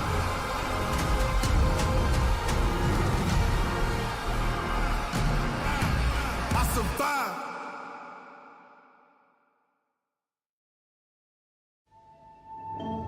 Barely breathing, don't let go. Hear the whispers, listen close. I know you've never strayed from the fold, but that's how freedom begins.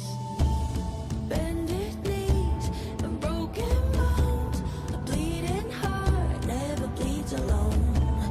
I am one of many cries.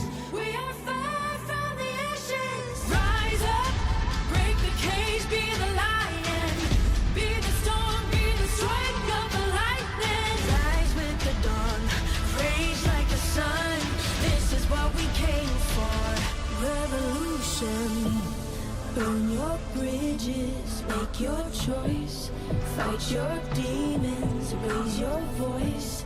They're only silent if we're making noise. So let the battle begin. Bended knees and broken bones, a bleeding heart never bleeds alone. I am one of many cries. We are far from the ashes. Rise up, break the cage, be the lion, be the storm, be the strike of the lightning. Rise with the dawn, rage like the sun. This is what we came for. Revolution.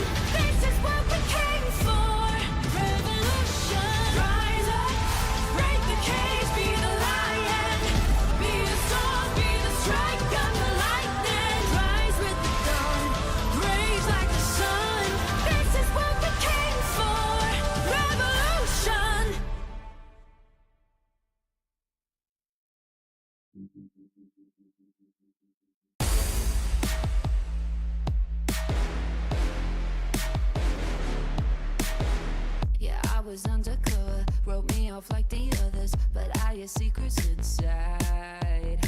You didn't pay attention, like an experiment, no, you're gonna pay for your crimes. I'll change your perspective, I'll teach you a lesson. Look at me now. Oh, look at me now. Try to take me down. Lost but now I'm found. Used to be the victim in the dead of night, but I can be a villain in the moonlight. Look at me now. In the moonlight. I'll make it my mission. Oh yeah, I'll have you wishing you could go back in time to never test my limits. Nothing you say will fix it. I'm too out of my mind. You're riding high, but I've got you this time. Oh, look at me now. Oh, look at me now. Try to take me down. Lost but now I'm found. Used to be the victim in the dead of night, but I can be a villain in the moonlight. Look at me now. In the moonlight. Got you this time, you can't hide.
Hey, run it, run it, run.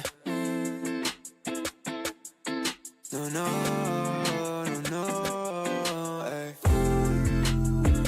I've been running out of time, think I need to rewind, feeling out of line.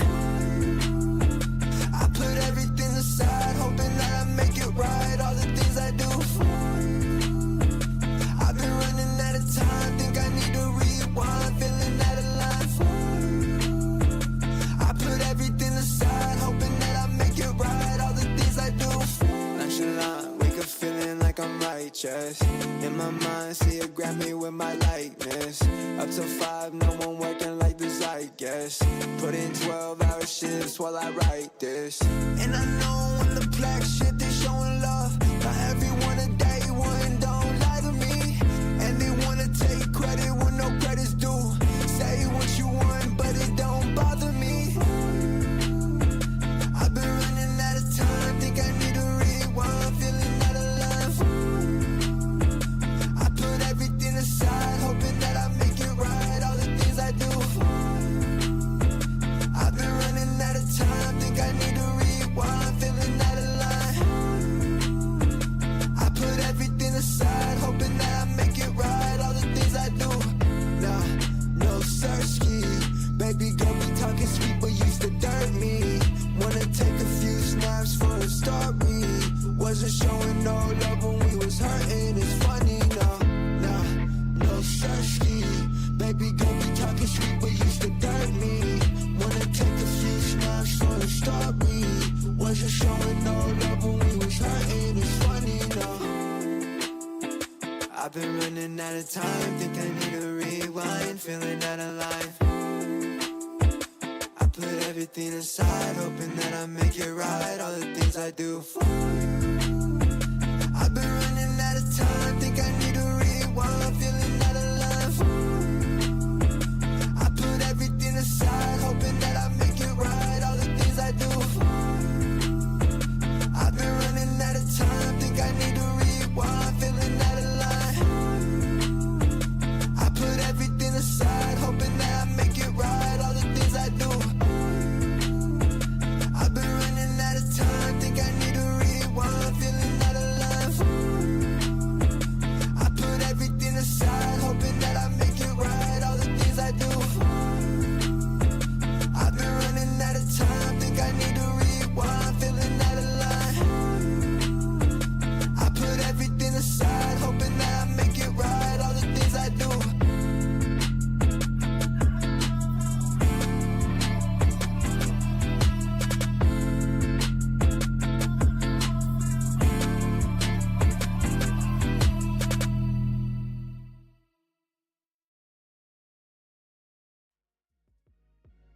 Welcome back, guys, to Crucial by Micron presents IMCharlie Community Clash, powered by Zotac Gaming. We are in the semi-finals. It's a best of 3 between TSW versus KEKXILE, where TSW are 1-0 behind. And that was quite a one-sided game after 10 minutes, I have to say, Fazal. It looked like TSW were doing the correct things in the early game, but unfortunately could not find their way back into the game. On the back of a lot of mistakes that did not need to happen, but props to KEKXILE, right? They did really well. They played their comp to perfection, and they are 1-0 ahead in this very crucial semi-final one. Definitely, it was not a stomp, like it was not explosive, but it felt like a methodical, absolute dissection of Tyson Warriors after the shaky early game. Let's hope they have mentally reset and Tyson Warriors have kept that behind. They still opt for the blue side. They had the choice for this one. They stay on the blue side. Let's see if anything changes from the draft, and straight up they take away the Tompkins. Do not want to be dealing with that monstrosity anymore. As KEKXILE Gaming, they will take away the Yasuo, and I feel from the side of KEKXILE Gaming it should be pretty much the same bans coming through. And let's see how much Tyson Warriors will adapt after that first game. Yeah, definitely. I don't think KEKXILE needs to change anything.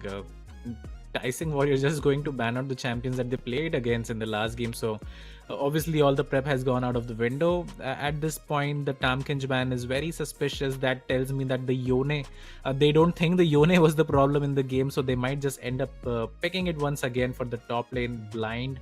The Thresh is going to get banned yet again for Thresh Senpai. So again, KEKXILE not changing anything. And if the same, the suit is to be followed, then this is going to be something like the Poppy ban or the Syndra ban coming in towards Fahad, or some ban from game one. Okay, so the Ziggs ban comes in. That's what they banned first as well in the previous game. And for KEKXILE, Swain is going to get banned. So all three bans remain the same for them. The bans will remain Alistair the first same pick, as no Tyson way. Warriors are hovering the Alistair first pick, which is going to be pretty troll if you ask me, as definitely certainly not the strongest champion in the meta right now. The Galio, on the other hand, is going to be a great pickup there for the side of Tyson Warriors, and can go top, can go mid. Technically is the flex pick. KEKXILE Gaming are gonna stick with the Corki, and why not? Had a solid performance, 11-2 he ended the last game with as well. So now they might be looking to pick the jungler. We have Vi up for grabs, and Sejuani is one of the junglers available right now. And let's see what KEKXILE Gaming are thinking. I mean, they could just answer the Galio in the mid lane as well and pick up something that goes well against it, or even the Corki can just go towards that mid side of the map and do well against the Galio. But the On is going to come in, just a tank who has an okay laning phase, but again in the team fight he's going to shine with all the CC that is available. I like the pickup of On blind. I don't think there's a lot of threat coming out from the side of Tyson Warriors to shut him down. And this could again be a lane swap as well if KEKXILE do decide to initiate that themselves. But the Poppy is going to get stolen, and Tyson Warriors will be the one piloting it this time around.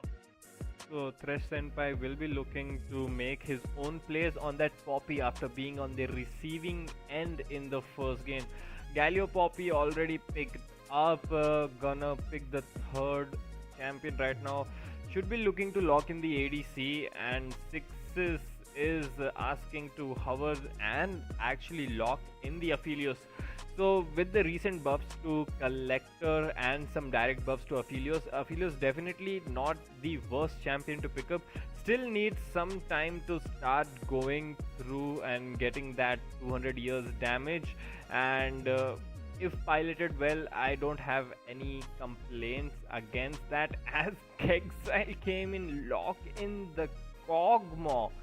So now certainly you do not know if the Corki is made, if the Kog'Maw is made. Both of these champions can go to the respective lanes, but I think it's gonna be the Kog'Maw in the ADC with the Corki going into the mid lane. That would make the most sense to me. Immediate answer with the Lulu. They do not want to deal with any Kog'Maw Lulu business in the bot lane, so that is a good ban coming through right there, as KEKXILE Gaming will now shift their focus onto the top lane as they take away the Mordekaiser, and now they will take away the Vi from Lal Shaitan as well, who did decent enough in the early game with that Vi, as Tyson Warriors take down the Braum to take away any sort of shield protection there for the two AD carries available, as KEKXILE Gaming pretty quick to lock in the Renata Glass. A Renata Kog'Maw bot lane, what looks like. Yeah, 100%. And again, we don't know. It could be AP Cog as well. Aphelios coming in, though I think that was the answer to the Corki, so that may have just shifted the draft pattern from the side of KEKXILE, and they can send the Corki mid, but I like the Nocturne pickup coming in. You can gap close very easily towards that Kog'Maw, followed up with the Galio ultimate. It's not a very hard combo to pull off. So the Nocturne pick is really nice. And now let's find out if the Poppy is going towards that top side of the map, or if we are going to have some other top laner coming in instead. I mean, even Galio for that matter can lane in the top lane. So It yeah, looks like looks that is that's going to what happen. is gonna happen. So they lock in the Galio for top lane to lane up against the on. The Hue will sit pretty in the mid lane as Aphelios and Poppy will go up against the Kog'Maw and Renata, and KEKXILE Gaming leave the jungler as the last pick. We don't see that happen too often, as the Kha'Zix will get locked as an answer to the Nocturne, and a very squishy composition now drafted by the side of KEKXILE Gaming, except that on only front line, as he will be holding the responsibility of healing for his entire team basically. Renner Glass does have a very great, if not the best, disengage available in the game, with the handshake, with the ultimate, and the damage dispensing capacity of the Kog'Maw and Corki is gonna be through the roof if they get the uptime. But that's where the Nocturne and the Galio come in. The combination of Nocturne Galio is gonna be really strong to jump into the backline, and if the swaps are not going through, it looks like a way top lane for Kagura, as Navoid is gonna be using that Galio in the mid lane. So that's the timer getting over, and if the player themselves are not swapping, that is a way in the top lane against the on Kaka. Yeah, I don't think that's going to happen. I think this Galio has to end up towards that top side of the map. There's no way they are going to pick up the way for the top lane against the on, who can just ult on cooldown and just kill the Hue with the help of the Kha'Zix. So that's not going to happen. You did say there's not a lot of tanks on the side of KEKXILE, but they do have a very tanky on, and then you have the bailout coming in from the Renata as well, so that can buy a lot of time.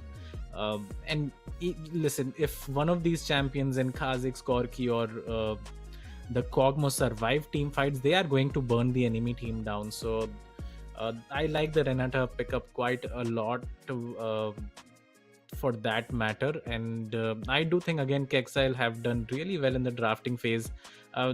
It might look weird, but they do have a lot of great champions. But for the side of Tyson Warriors, not a big fan of Galio Blind coming in as first pick, and now we don't even know whether it's going towards that mid side of the map, whether it's going towards that top side of the map.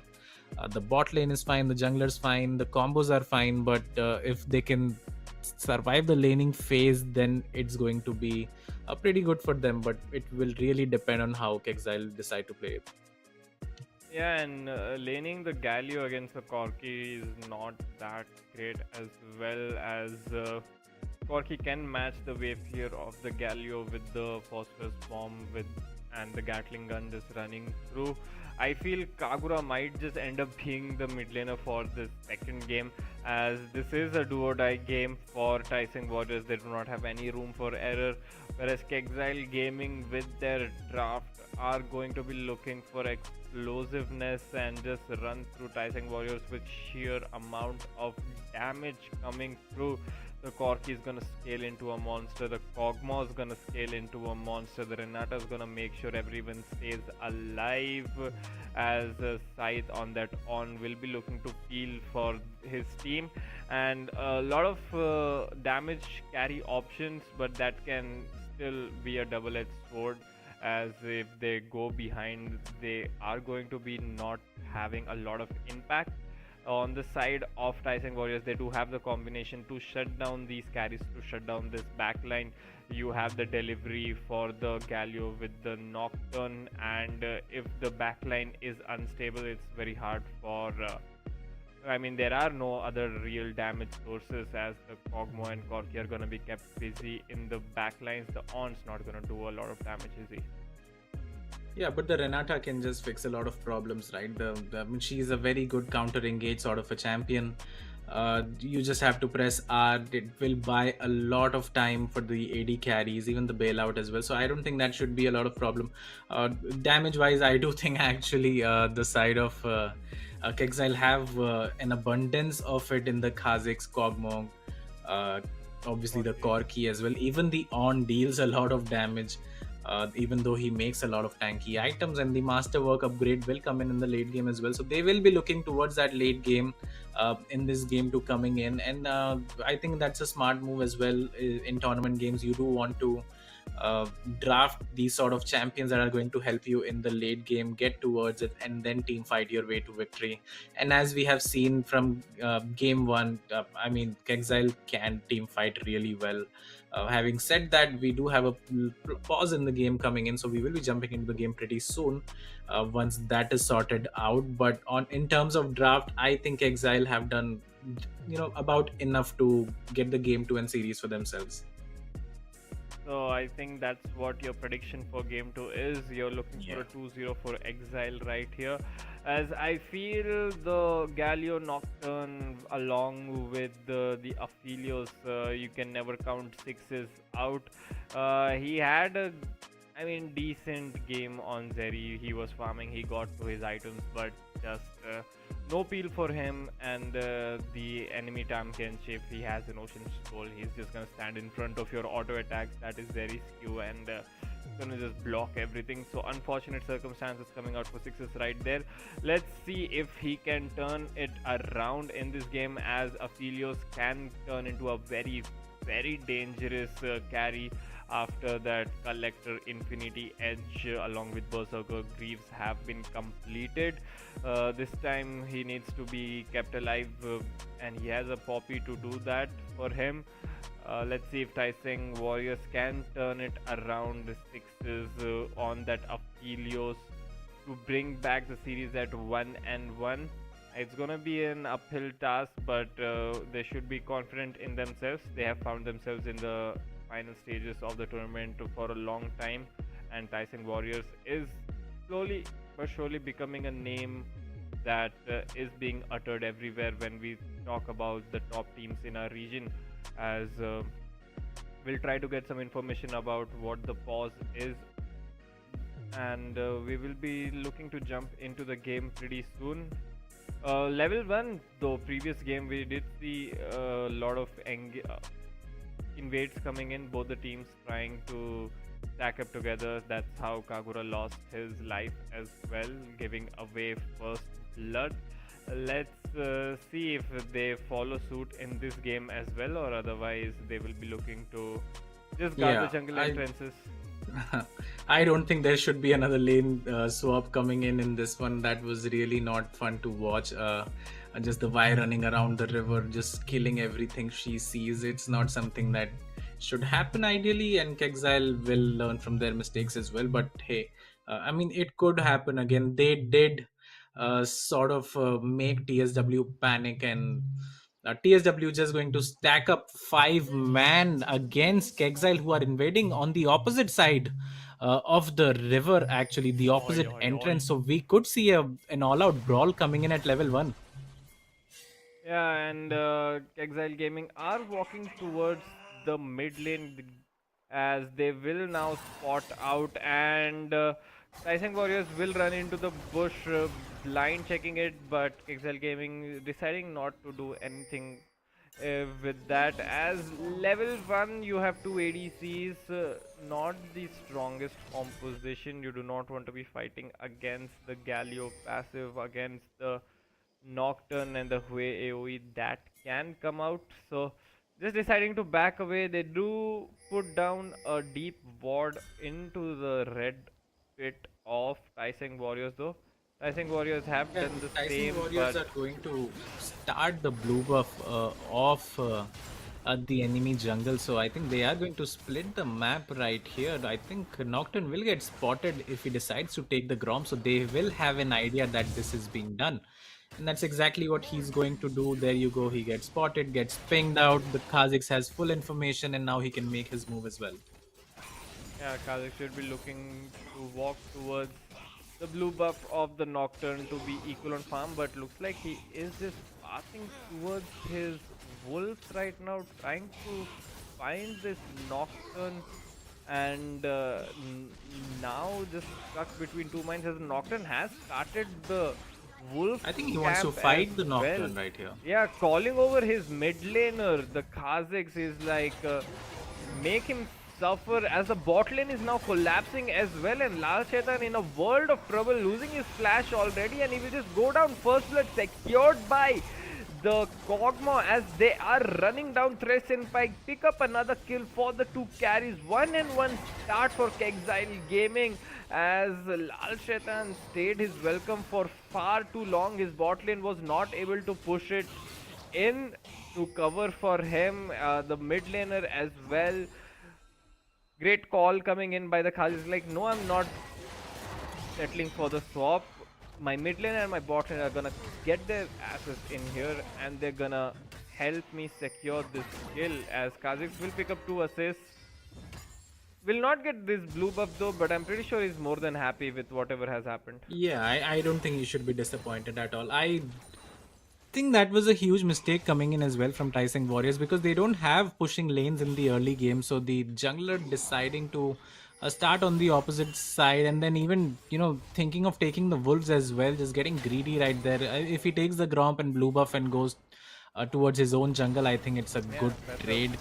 And that's a pretty big win actually, because Kha'Zix straight up passed towards the wolf expecting him to stay. If he did not find him at wolves, that Kha'Zix losing so much of the tempo. Those small mistakes right there could have just completely flipped the situation, but instead now KEKXILE Gaming find themselves with 2 kills on Tyson Warriors, and they are at a 1000 gold lead already as the Poppy is just messing with the Corki and takes away a good chunk of his HP. Bar will take down this ward finally. Corki does not have his TP up as well, so I think it's turned out to be a good trade for Kagura, who is now in the mid lane. As we see a small trade coming in towards that top side. Nocturne is going to pick up his Cuttle Crab and then bot side jungle, so he is still up ahead in camps, but you know, the kills have gone to the carries, and that's where you want the goal to be at if you are in the side of KEKXILE, right?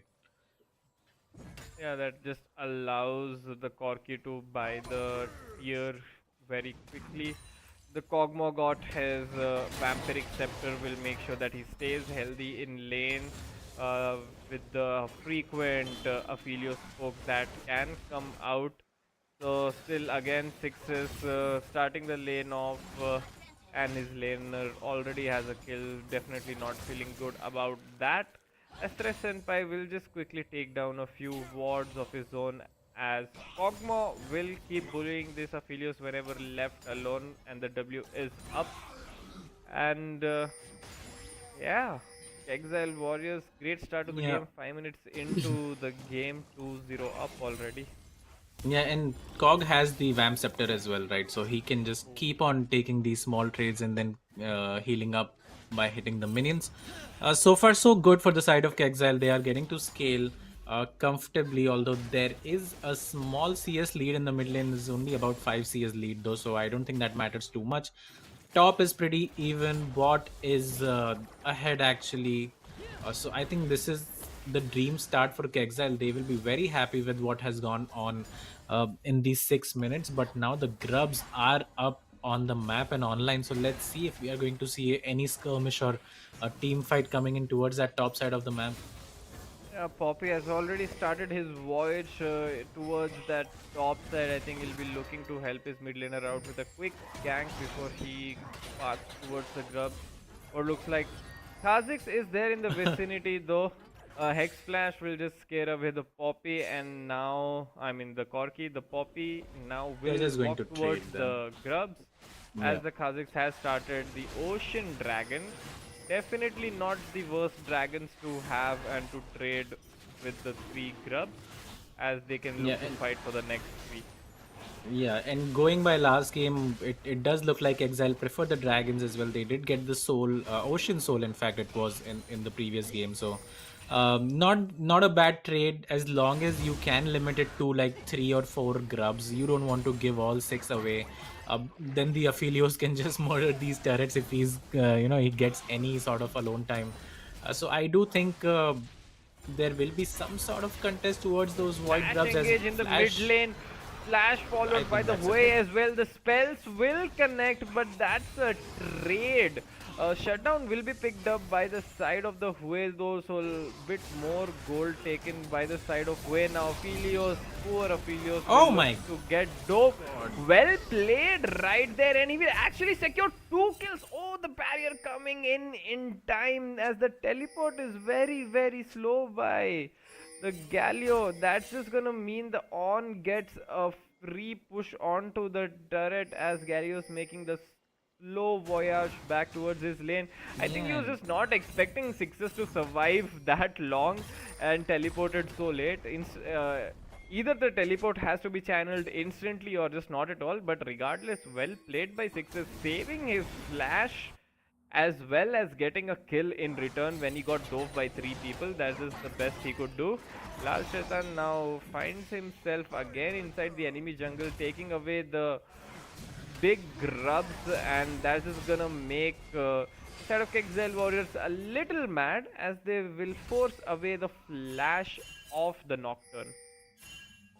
Yeah, so like action throughout the map as Thresh Senpai, I don't think has gone back to his bot lane since he left for Grub. So that's been around 2.5 minutes where he has not been seen towards that bot side of the map. The dive was looking pretty good, but Six is doing his job, getting a 1-for-1. I don't think that was too shabby as Void will engage right here. Forward. Thresh Senpai is going to die. Is that really worth though? You use your flash for a support, you do get the kill, but you're gonna end up going down as well. And now, as Lal Shaitan will just And they have ult left in the On alone as without a well. Flash. The On survives, they lose another member. Kagura going dangerously low. It's a disaster for Taiseng Warriors. As Lal Shaitan with a bit of a misplay as he just ults into the backline, not towards. I think he should have just ulted the On, secure the kill, and then Taiseng Warriors just look to back away. But instead, he was trying to get a lot more than that could have been there. Ends up completely messing up the play for Taiseng Warriors as they lose 2 members for nothing. Yeah, 100%. I thought Nocturne was out when he flashed away. As we have more action coming in, actually, so I'm just going to let you take this one again. The engage onto the Kog'Maw, left alone for a long period of time. Flash forward with the Aphelios sniper. Q will secure the kill for himself.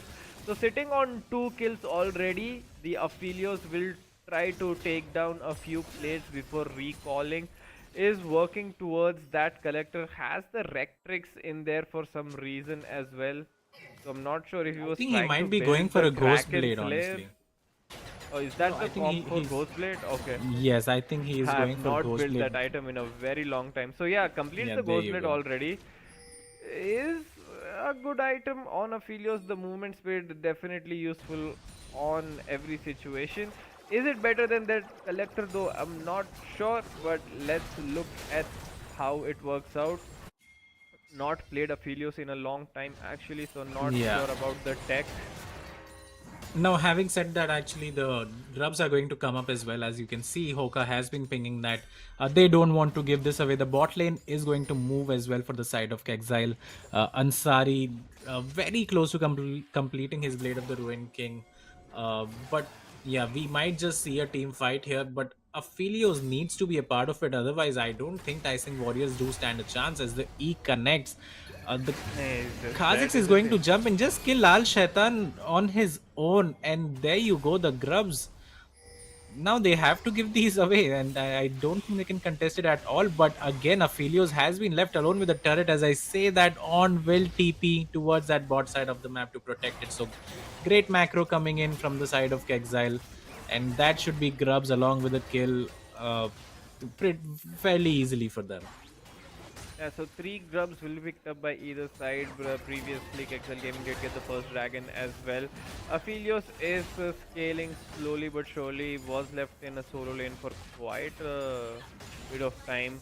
Is at the 8th level mark, same as the Kog'Maw. As now Taiseng Warriors have the inside route on the Infernal Dragon. So they will pick that one up as Navoid is trying to clear away the minions before he can get dove, as Kha'Zix is there in the vicinity, and I think Kha'Zix decides to go against that dive as the Galio will clear out the wave very fairly easily and trading the dragon for the 3 grubs. So essentially at the end of the day the major objectives just equalized throughout the map. Yeah, but Sixes did pick up like 2 plates for himself, got to free farm as well. Is taking a lot of damage actually from the on right now as the Nocturne is going to ult in towards the on.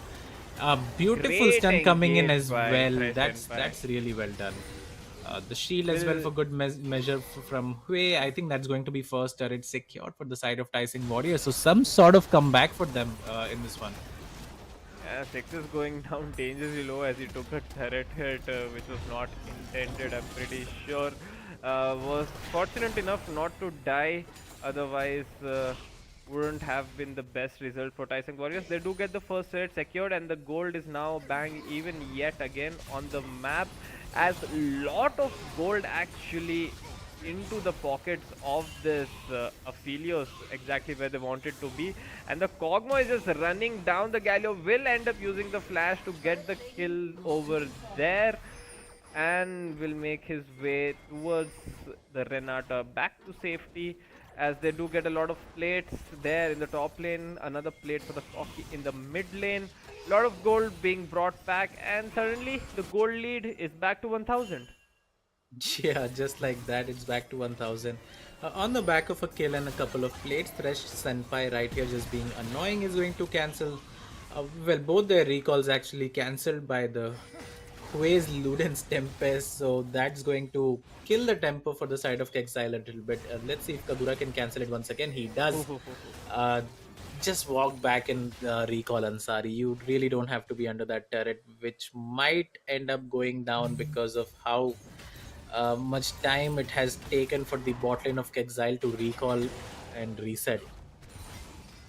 Now Galio is back in the lane with the on, looking to clear the minions away from that one, but Hui farming pretty well, is sitting on that shutdown bounty as Galio is getting collapsed. Why did on Void with not the flash Corki. that? And he will not flash away. The on ult will end up losing his life as the spells from Kagura are missing one by one. Miss the ultimate, miss the Q as well, and that's gonna cost him the kill. Is it, as Lal Shaitan and Sixes are here to save the day, and that would have been pretty embarrassing for the Hui if it got turned around, but his team is there to support him. They do get the kills there. Galio has teleported into the bot lane to save the tier 2 turret right there. Galio, still being Galio, can take down the waves pretty quickly and is just doing that with the passive and his abilities, as in the top lane Sixes got a few kills again. Yeah, but Thresh Senpai might end up going down here. Great taunt will actually stop the Kha'Zix from getting that passive auto attack onto the Poppy, and that saves his life, but they will lose their red buff in their own jungle as the tempo from KEKXILE Gaming is increasing slowly but surely. Yeah, for sure, and the items are coming in as well. The Ruin King completed for the Kog'Maw, the Triforce for Corki. These are very expensive items that they have just gotten for themselves. The Eclipse has been completed as well for the side of Kha'Zix, so he can 1v1 any champion in isolation right now, so that's going to help his cause, as the Collector is almost done from the side of Sixes on this Aphelios, who has his summoner spells up as well. Did get a kill towards that top side of the map onto the Renata along with the turret as well, so he is being funneled a lot of gold, and as is Kagura as well, who was there to pick up the kill onto the Kog'Maw as well. 2-0-1 on this way. 200 gold shutdown bounty is building towards that Shadow Flame, and he is looking really strong as well, so it is on to all 4 of these carries to carry the game, obviously. But Lal Shaitan and Void has not had the best of the game so far in this game too. Yeah, sitting on 0-3 across the board right there, but kills was focused onto the correct members as the flash is not perfect, will end up getting shut down as the on picks that one up, and the top turret will be there to follow. Great pickup there by the side of KEKXILE Warriors as they take down the way with the help of the on ultimate. In the mid lane, we do see the Corki getting some damage onto the Poppy as well, as Poppy will take away a few HP bar of her own, and now Exile Gaming are looking to take away the jungle of Tyson Warriors. Yeah, KEKXILE do have a lot of control in that top side of the map. Did get the turret, got the kill onto the way as well. So 200 gold shutdown. Now we're looking at another engage. Though here comes the combination of the Nocturne and the Galio. Oh. Great taunt will connect onto two people as the deaths are coming in. The reset though from the Renata passive is there, but it's not going to be enough to cause any shift in the team fight. Another great taunt lands in the background. Success is still alive. Double kill picked up for him already. The Hue W beautiful. lands in the background to secure the kill. So that's going to be 4 for 2 in favor of Tyson Warriors as they're looking to siege the mid lane now. Yeah, I mean, beautiful team fight breaking out right there. Nocturne ultimate into the Galio ultimate, which knocked up 3 people into the taunt as well. Taunting the carries of KEKXILE, as we can see right here. The KEKXILE getting too greedy. Beautiful Galio ultimate. Connects on to 3 of them. Just look here, following the Poppy ultimate, and there you go. The Kog'Maw gets taunted. The Renata is 1 HP. Uses the locket, survives for a bit, but it's not enough. The bailout does nothing, and the Kog'Maw ends up going down. The Renata follows as well. The on gets caught right there, and Success on this Aphelios did so much work in the last team fight. And as we were speaking ill about Shaitan and Void, they start off this engage, and now it looks like TSW might have some sort of comeback left in them on the back of such a mega play coming in the mid lane. And now Thresh Senpai is looking to engage, gets the stun onto the Kog'Maw. Now Void will secure the kill as the fear connects on to the Renata as well, going down dangerously low. Another Q from the Phelios might do it, just falling short. So Renata lives to fight another day, but now the tempo is being switched by the side of Tyson Warriors as their pings are starting to go towards the Baron, which has just spawned onto the rift. Yeah, let's see if they can secure this one, as Hoka is going to recall on the Kazakhs. And I have no idea what Ansari and Renata are doing, pushed up so far in the mid lane when they don't have the tier 2 turret as well, standing as the on ultimate is going to come in. The on ultimate does connect into the backline. The Galio is there to provide some sort of peel. The Nocturne ultimate will take away, but a great Renata Glass ultimate will just turn the fight completely on its belly. The on is making Sixes run for the hills as he's trying to kite for his life. Does have the Gravitum though, which is gonna help him run away, but a disastrous Baron call coming out from the side of Tyson Warriors as they lose out on 4 members and they lose out on the Baron buff as well.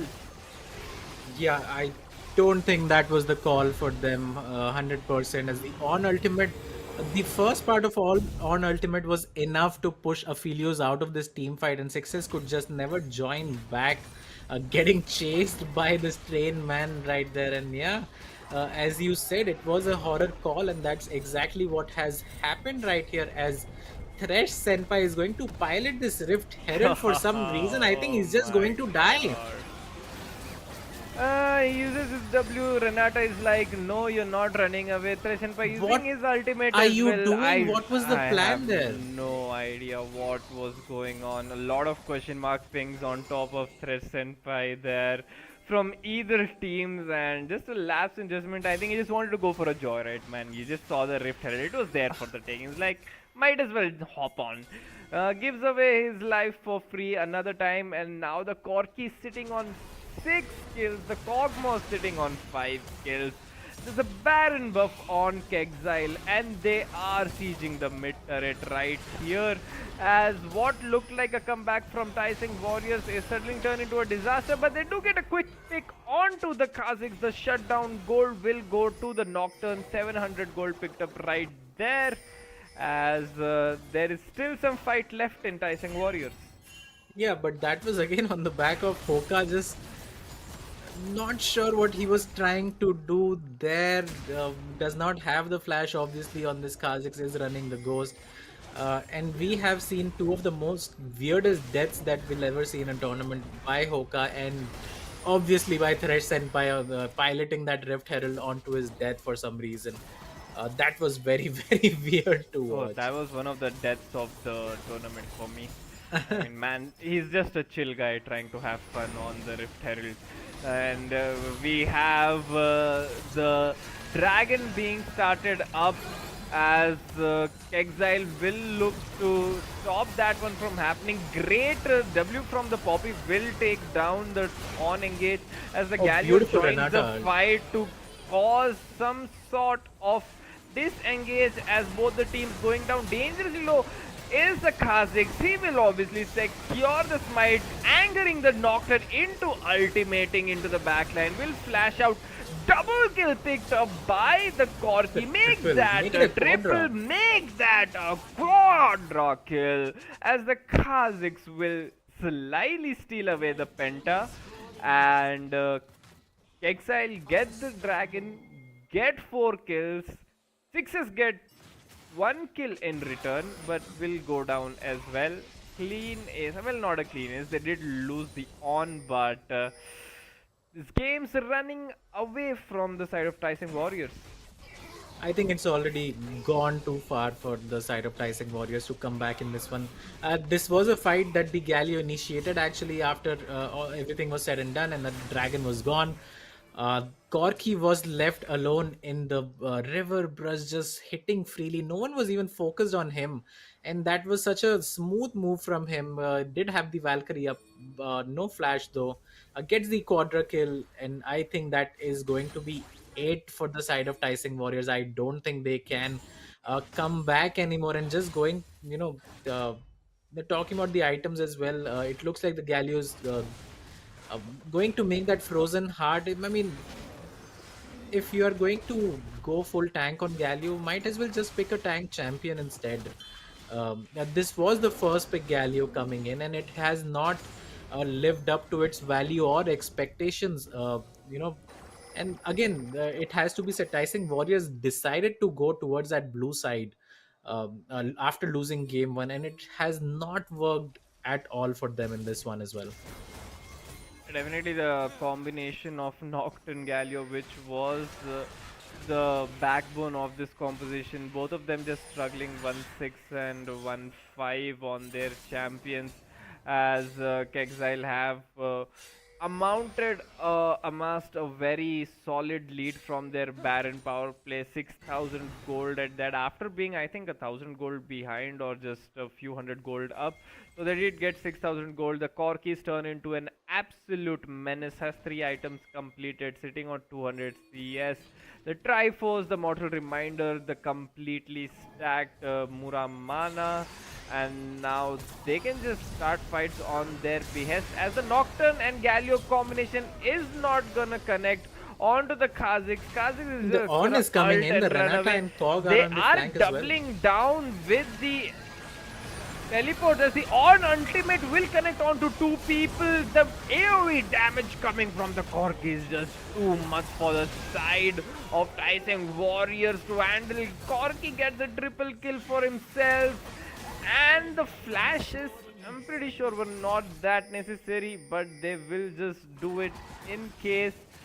Another ace coming on for the side of for the side of KEKXILE, and Taiseng Warriors lose 5 members. They take down Corki at least. I'm not sure who got the shutdown on that. I missed that, but now the base is in all sorts of trouble. Yeah, 100%. And I'm not too sure why Taiseng Warriors are trying to fight it out.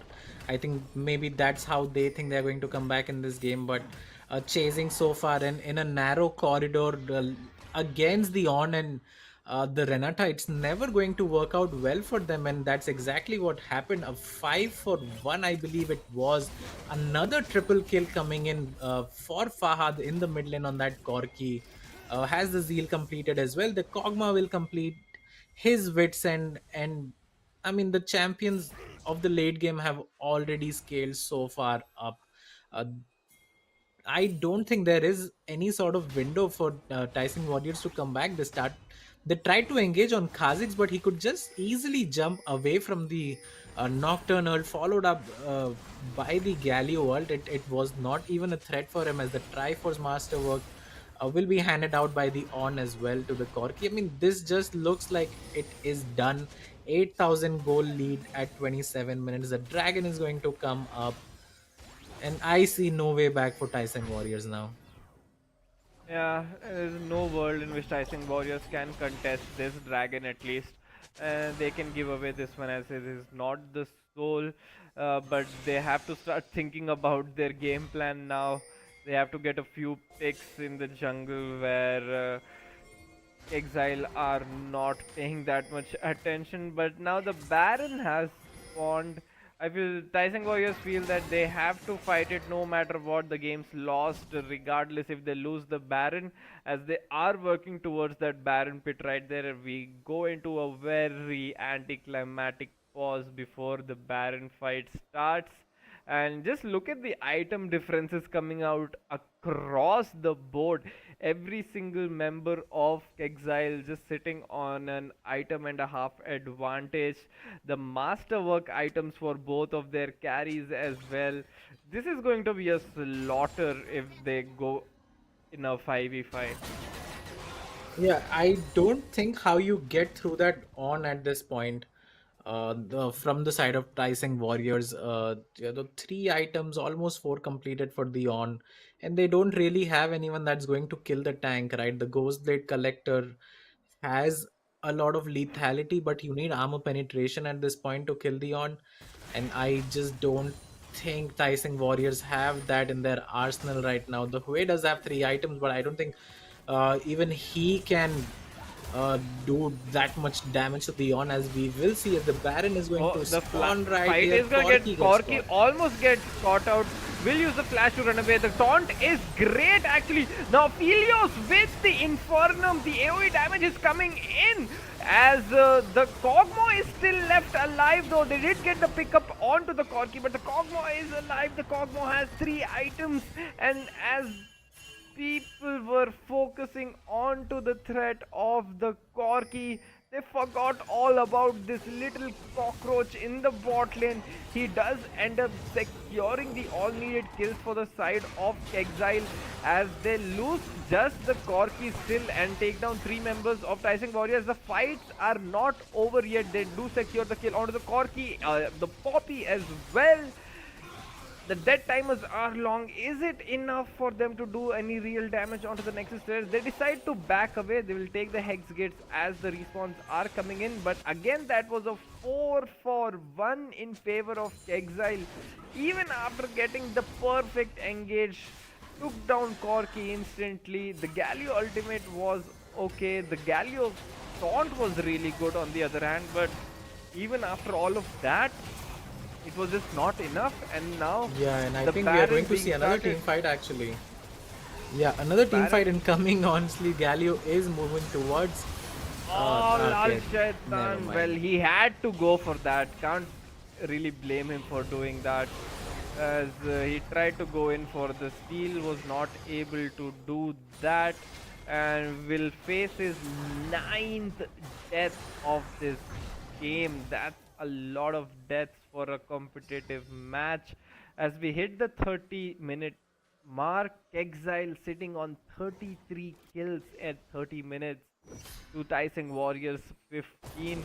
The masterwork item coming in for the rest of the team as well, surely, but slowly as On is building that one up. The Shojin upgrade for the Kha'Zix, well actually it's the Black Cleaver that gets upgraded, and boy, is just a matter of time before KEKXILE will finish this one off as well. Like we saw in the previous game, they're taking it pretty methodically. They're not trying to brute force their way in with the lead that they have, and they're just gonna slowly look to walk into the space and take out the side of Tyson Warriors. Yeah, exactly. I don't think there's uh, a lot that they need to do. Still have the Baron buff, can go 5-man or 4-man towards that bot side of the map. All they need to do is just watch out for the Nocturne Galio combo coming in. And if the Renata can survive it, funnily enough, she will be able to bail someone out and counter engage, as well as Poppy takes a half her HP bar in damage right there. The on horn is going to come in, the turret will go down, the Kha'Zix is poking from the side, and there is nothing that Tyson Warriors can do about this.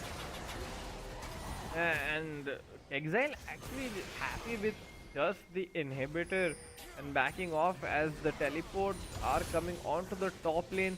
So after the mid bot pressure, they're gonna be pressuring mid and top, completely dismantling the side of Tyson Warriors yet again, playing it by the textbook. Here comes the Baron wave. The Baron wave is there in the mid lane as well. So just very great flip right there, instantly from mid bot pressure into mid top with the help of the teleport. And we have the side of KEKXILE sieging away Tyson Warriors. Yeah, and Sixes does not have the gun set required for this team fight. As the combination will land, knockup is there onto the Corki, onto the Renata, but the damage output unfortunately is not there. Flashes are being blown left and right. I have lost count of how many triple kills this Corki has gotten in this game. Will end the game with 16 kills in his bag. Look at the scoreboard. Shutdown bounties on every single members of KEKXILE, and that's gonna be it. KEKXILE will finish this series 2-0, will take down Tyson Warriors in another 30-minute plus game, and they are looking so clean right now, Kaka. Yeah, 100%, and this was not a close game yet again.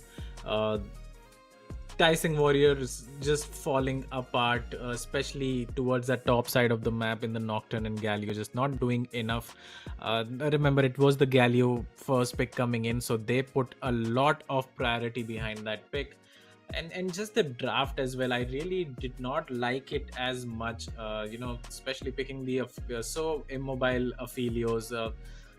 We spoke about it. Caitlyn's up, Jinx is up, even the Ashe was up, so they decided not to pick any of those champions, instead go for the Aphelios. And the first item, Ghostblade, did not work as intended as well, but maybe you need to be ahead to make it work. Did not really matter in the end, though. It was, I mean, yeah, if but it you hit the can't 30-minute mark, I really think KEKXILE was going to win.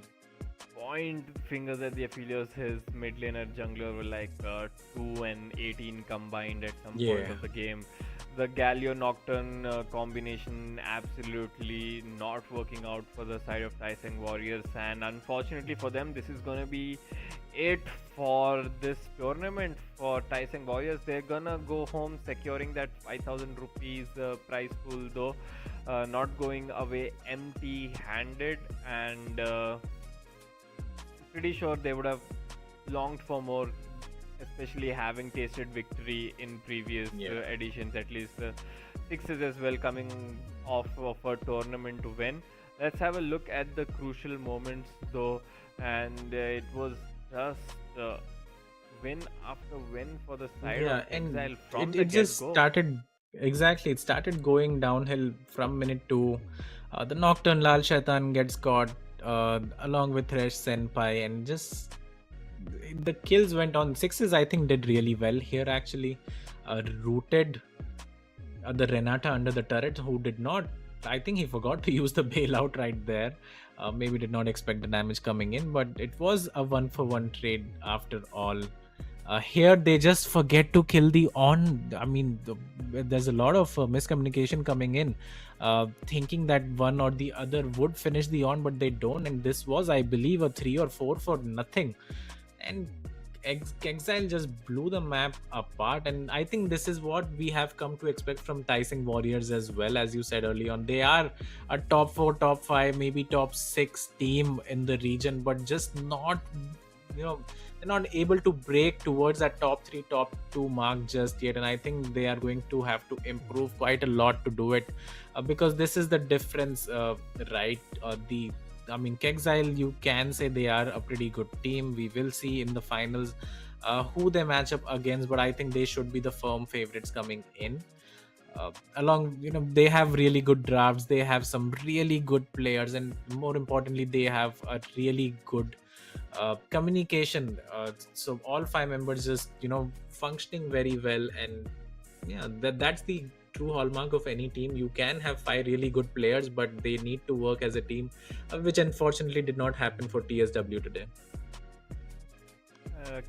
Players of KEKXILE playing together for a very long time as well. I swear to God, I think these are the 5 members who just show up to every tournament with a new team name, and but the core members of these teams remain the same most of the time.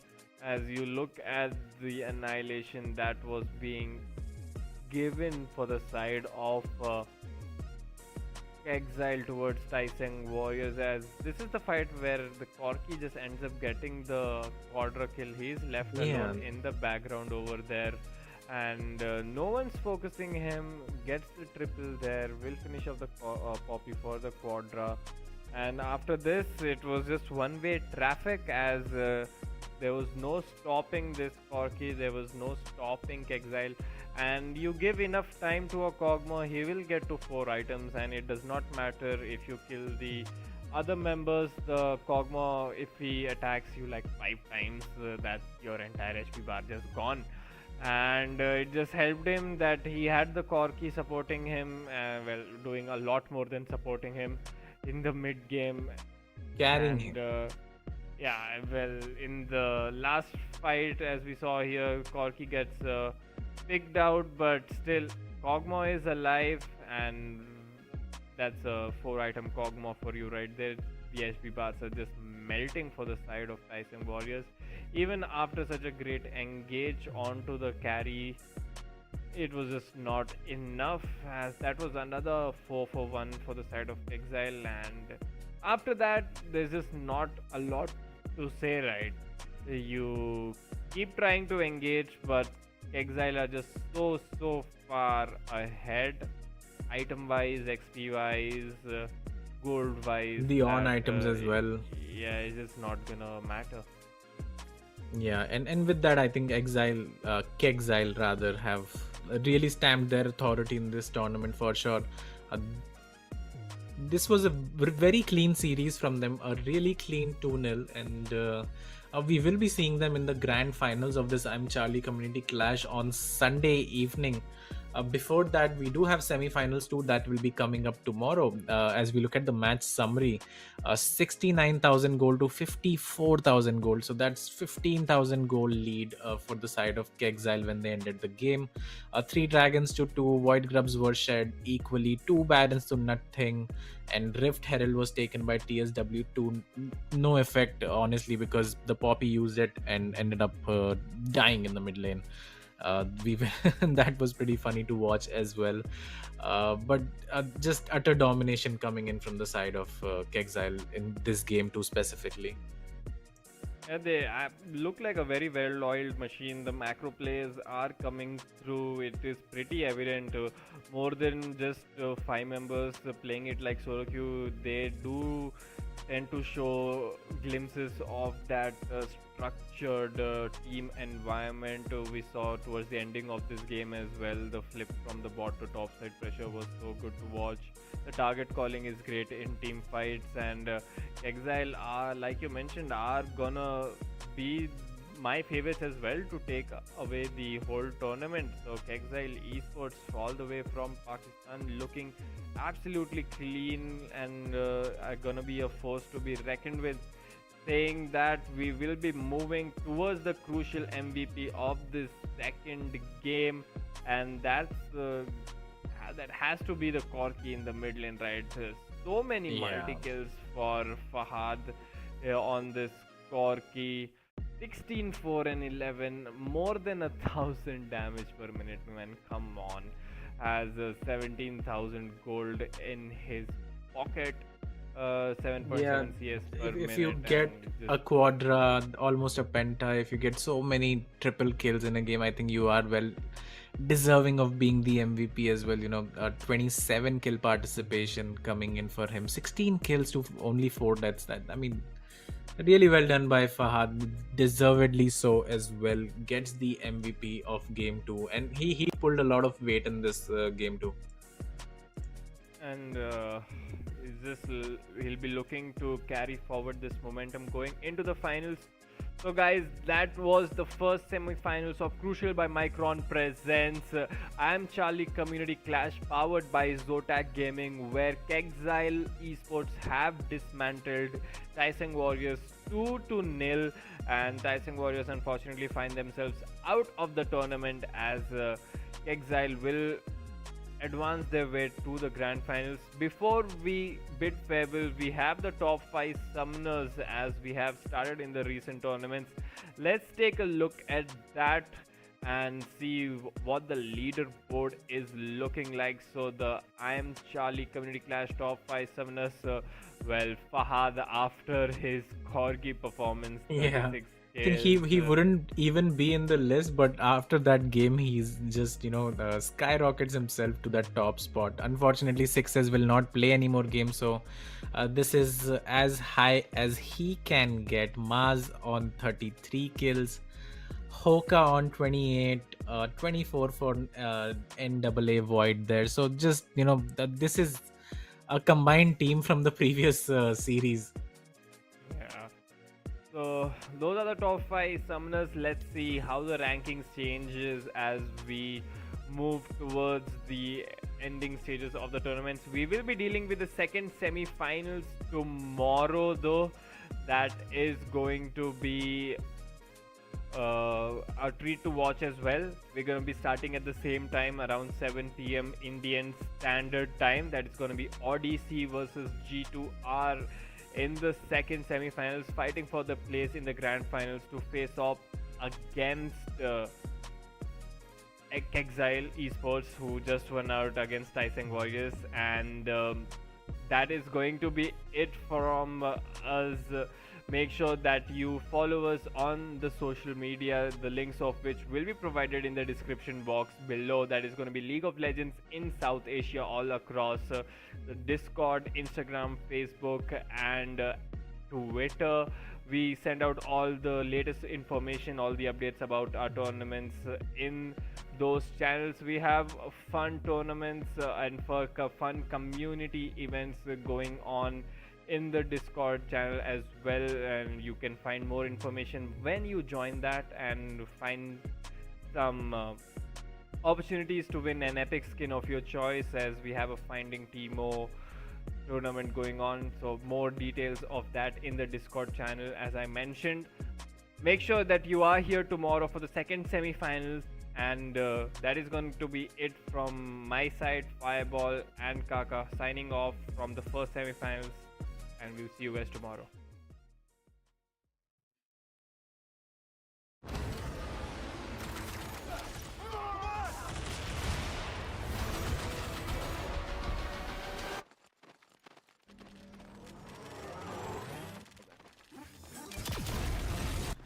When are you gonna upgrade your system?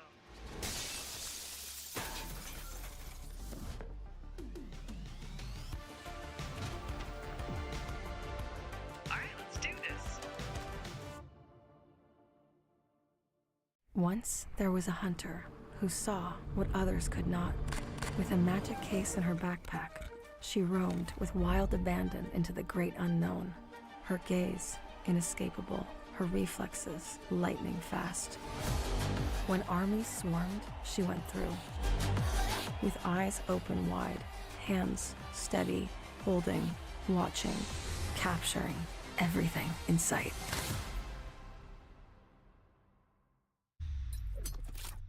The Crucial Pro DDR5 RAM kit comes with a sleek, modern look that will complement any build. But aesthetics aside, it's the performance that really matters. So let's dive into it.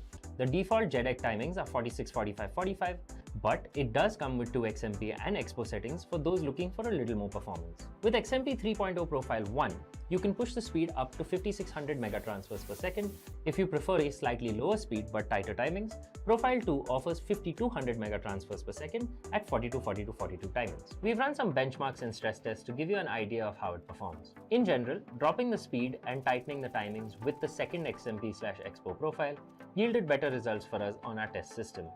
Paired with a Ryzen 7800X3D, we saw anywhere from a 1 to 5% performance bump depending on workloads. All in all, the Crucial Pro DDR5 64GB RAM kit by Micron is a fantastic choice for first-time builders and enthusiasts alike.